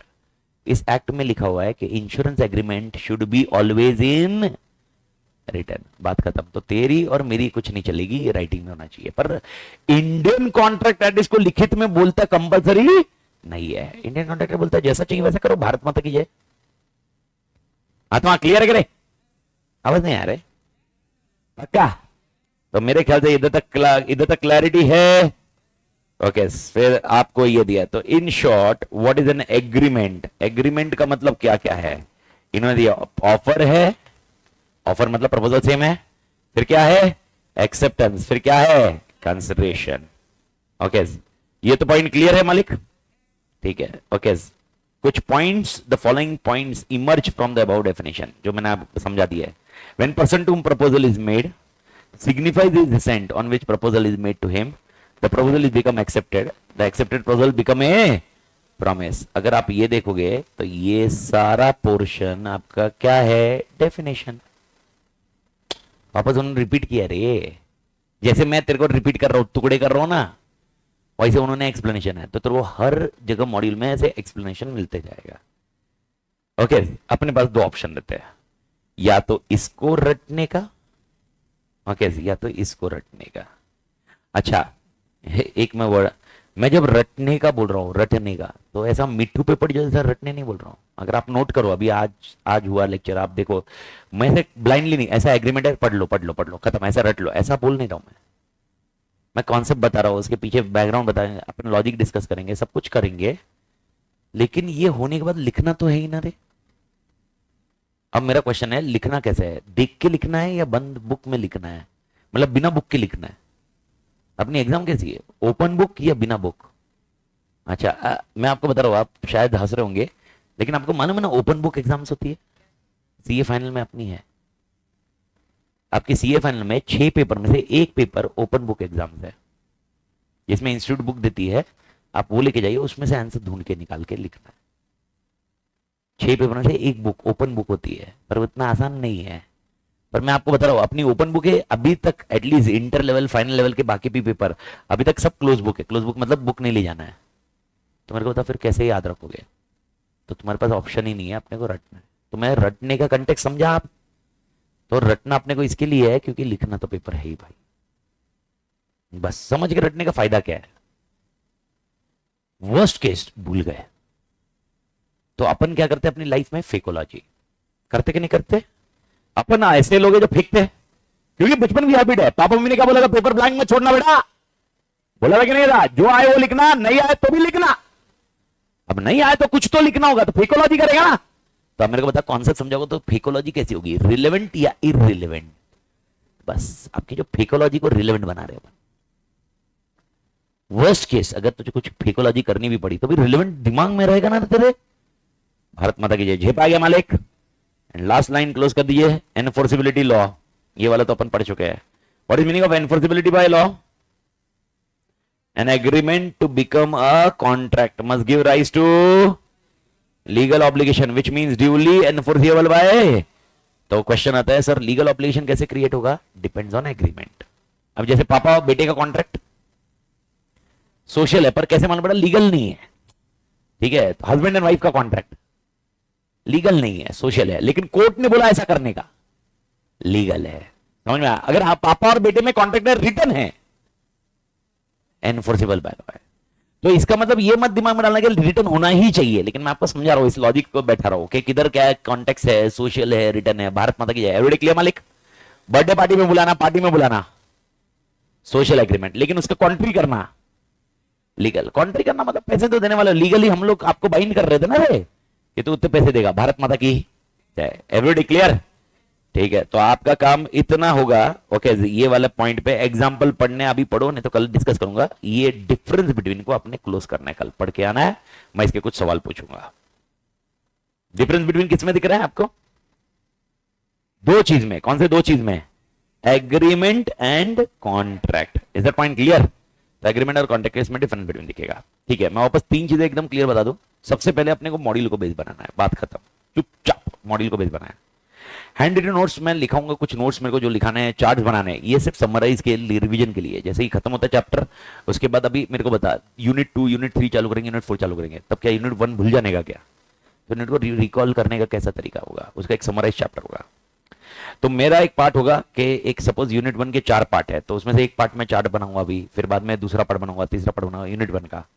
जैसे यूनिट 1 खत्म होगा, मैं आपको घर पे एक फुल स्केप में पूरा चार्ट बना के आपको लाने का। एडिशनली सैटरडे संडे जो हो रहेगा उसी टाइम पे अपन काम, वो एजेंडा तुमको दूंगा मैं, तो वो चार्ट बना के, ताकि आपका रिवीजन का फॉर्मेट खत्म हो जाए। दूसरा, एक तोड़ रिवीजन बुक मिलेगी आपको, जो मैंने आपको बताई है। तोड़ रिवीजन बुक मतलब किसकी बुक है? मॉड्यूल की, लेकिन एडिटेड वर्जन। एडिटेड वर्जन मतलब सिर्फ रिवाइज करने के लिए। तो सर उसको कब करने का है? ओके, जैसे ही अपनी बैच खत्म होती है, ओके, आपकी कॉम्प्रिहेंसिव बैच चालू होती है, मैराथन्स चालू होते हैं, उस टाइम पे जब आपको फटाफट रिवाइज करना है, तो किसमें से करने का? उसमें से। दैट इज कॉल्ड तोड़ रिवीजन बुक, टीआरबी बोलते हैं अपन, तोड़ रिवीजन बुक मेरे फॉर्मेट में। मैंने आपको बता भी दिया है कि तोड़ रिवीजन में, मैराथन्स में तो मैं फटाफट में सारे चैप्टर्स ही कवर करूंगा। ये दूसरा पॉइंट। और तीसरा पॉइंट, आपको एक कंपाइलेशन मिलेगा लेटर ऑन। कंपाइलेशन मतलब जो, जैसे मैंने अभी जैसे एग्जाम का बताया हुआ है, पास्ट पेपर के सब कंपाइल करके मैं आपको इकट्ठा करके एक जगह सारे क्वेश्चन, स्टैंडर्ड क्वेश्चन जो रिपीटेटिव अवॉइड कर देंगे, क्वेश्चन आपको बेस बन जाएगा। आत्मा क्लियर एवरीबॉडी? तो आपके पास टोटल लॉ की कितनी बुक हो जाएगी? 4। एक मॉड्यूल, एक नोटबुक जिसमें अपन अपना अपना एजेंडा करेंगे, तीसरा होगा तोड़ रिवीजन बुक, और चौथा आपके लिए क्या होएगा? कंपाइलेशन। कंपाइलेशन मतलब पास्ट क्वेश्चन बैंक का पॉइंट। आत्मा क्लियर? इसके अलावा जो भी कुछ बनाना वो बनाए, पर इससे ज्यादा जरूरत नहीं है। बेस किसको रखने का? मॉड्यूल। मॉड्यूल छोड़िए मत, क्योंकि फाउंडेशन में आप ध्यान में रखिए, foundation is based on completely module till date, आप किसी को भी पूछ लीजिए। ओके इसको अपन फॉर्मेट बुक में भी बना सकते हैं, अपने पास भी इस बुक अवेलेबल है, पर वो बुक में मैं हमेशा बोलता हूँ कि मॉड्यूल इज, मैं मतलब इसी का एडिटेड कंटेंट है, तो बुक को आप बुक में से पढ़ो या मॉड्यूल में से पढ़ो, आपकी चॉइस है। पर क्योंकि मैं इधर बेस हमेशा किसका लेता हूँ, मॉड्यूल, तो मैं हमेशा बोलता हूँ मॉड्यूल। ओके मैंने ऐसे जो लिखा हुआ है, ये जो शीट्स अभी आज मैंने लिखी हुई है, सपोज ये नहीं, ये तो चिंखाड़ा हुआ है, ये मैंने लिखा हुआ है, सपोज ऐसा लिखा है, अभी ये मैं सब भरते जाऊंगा। ओके ये सारी शीट्स की सॉफ्ट कॉपी मैं आपको ड्राइव पे शेयर कर दूंगा, एक ड्राइव की लिंक मिलेगी आपको, उस ड्राइव की लिंक के ऊपर ये पूरा शेयर किया हुआ मिलेगा। और जब व्हाट्सएप ग्रुप एक बार आ जाएगा, एक व्हाट्सएप ग्रुप बन ही जाएगा एक्सपर्ट का, उस टाइम पे मैं आप इसमें जैसे चैप्टर होते जाएगा मैं शेयर करते जाऊंगा। तो किसी को अगर और हैबिट जैसे मैंने बताया लिखने का है तो आप लिख सकते हो डिपेंडिंग ऑन सिनेरियो। अभी तो क्या बेसिक कंटेंट है, लेकिन मेरे ख्याल से एजेंडा क्लियर है। कल मुझे डिफरेंस बिटवीन आप बताओगे, कॉन्सेप्ट पूछूंगा मैं, कल मिलते हैं मालिक। Everybody clear? हasta la vista, see you tomorrow, take care मालिक। थैंक यू मालिक, टेक केयर मालिक। होपफुली समझ में आ रहा है मालिक, पक्का ना? कुछ भी डाउट रहा, मतलब कोई टेंशन नहीं ना कंटेक्स्ट में? नहीं मतलब लैंग्वेज सुटेब, मतलब जम, मतलब अडेप्ट हुई ना अभी तो, थोड़ी बहुत अडेप्ट हो गई ना भाई? ठीक है, बस वो अडेप्ट हो गई तो फिर कोई टेंशन नहीं, फिर अपने को अडेप्ट नहीं हुई तो फिर थोड़ा प्रॉब्लम हो जाता। चलो टेक केयर, बाय।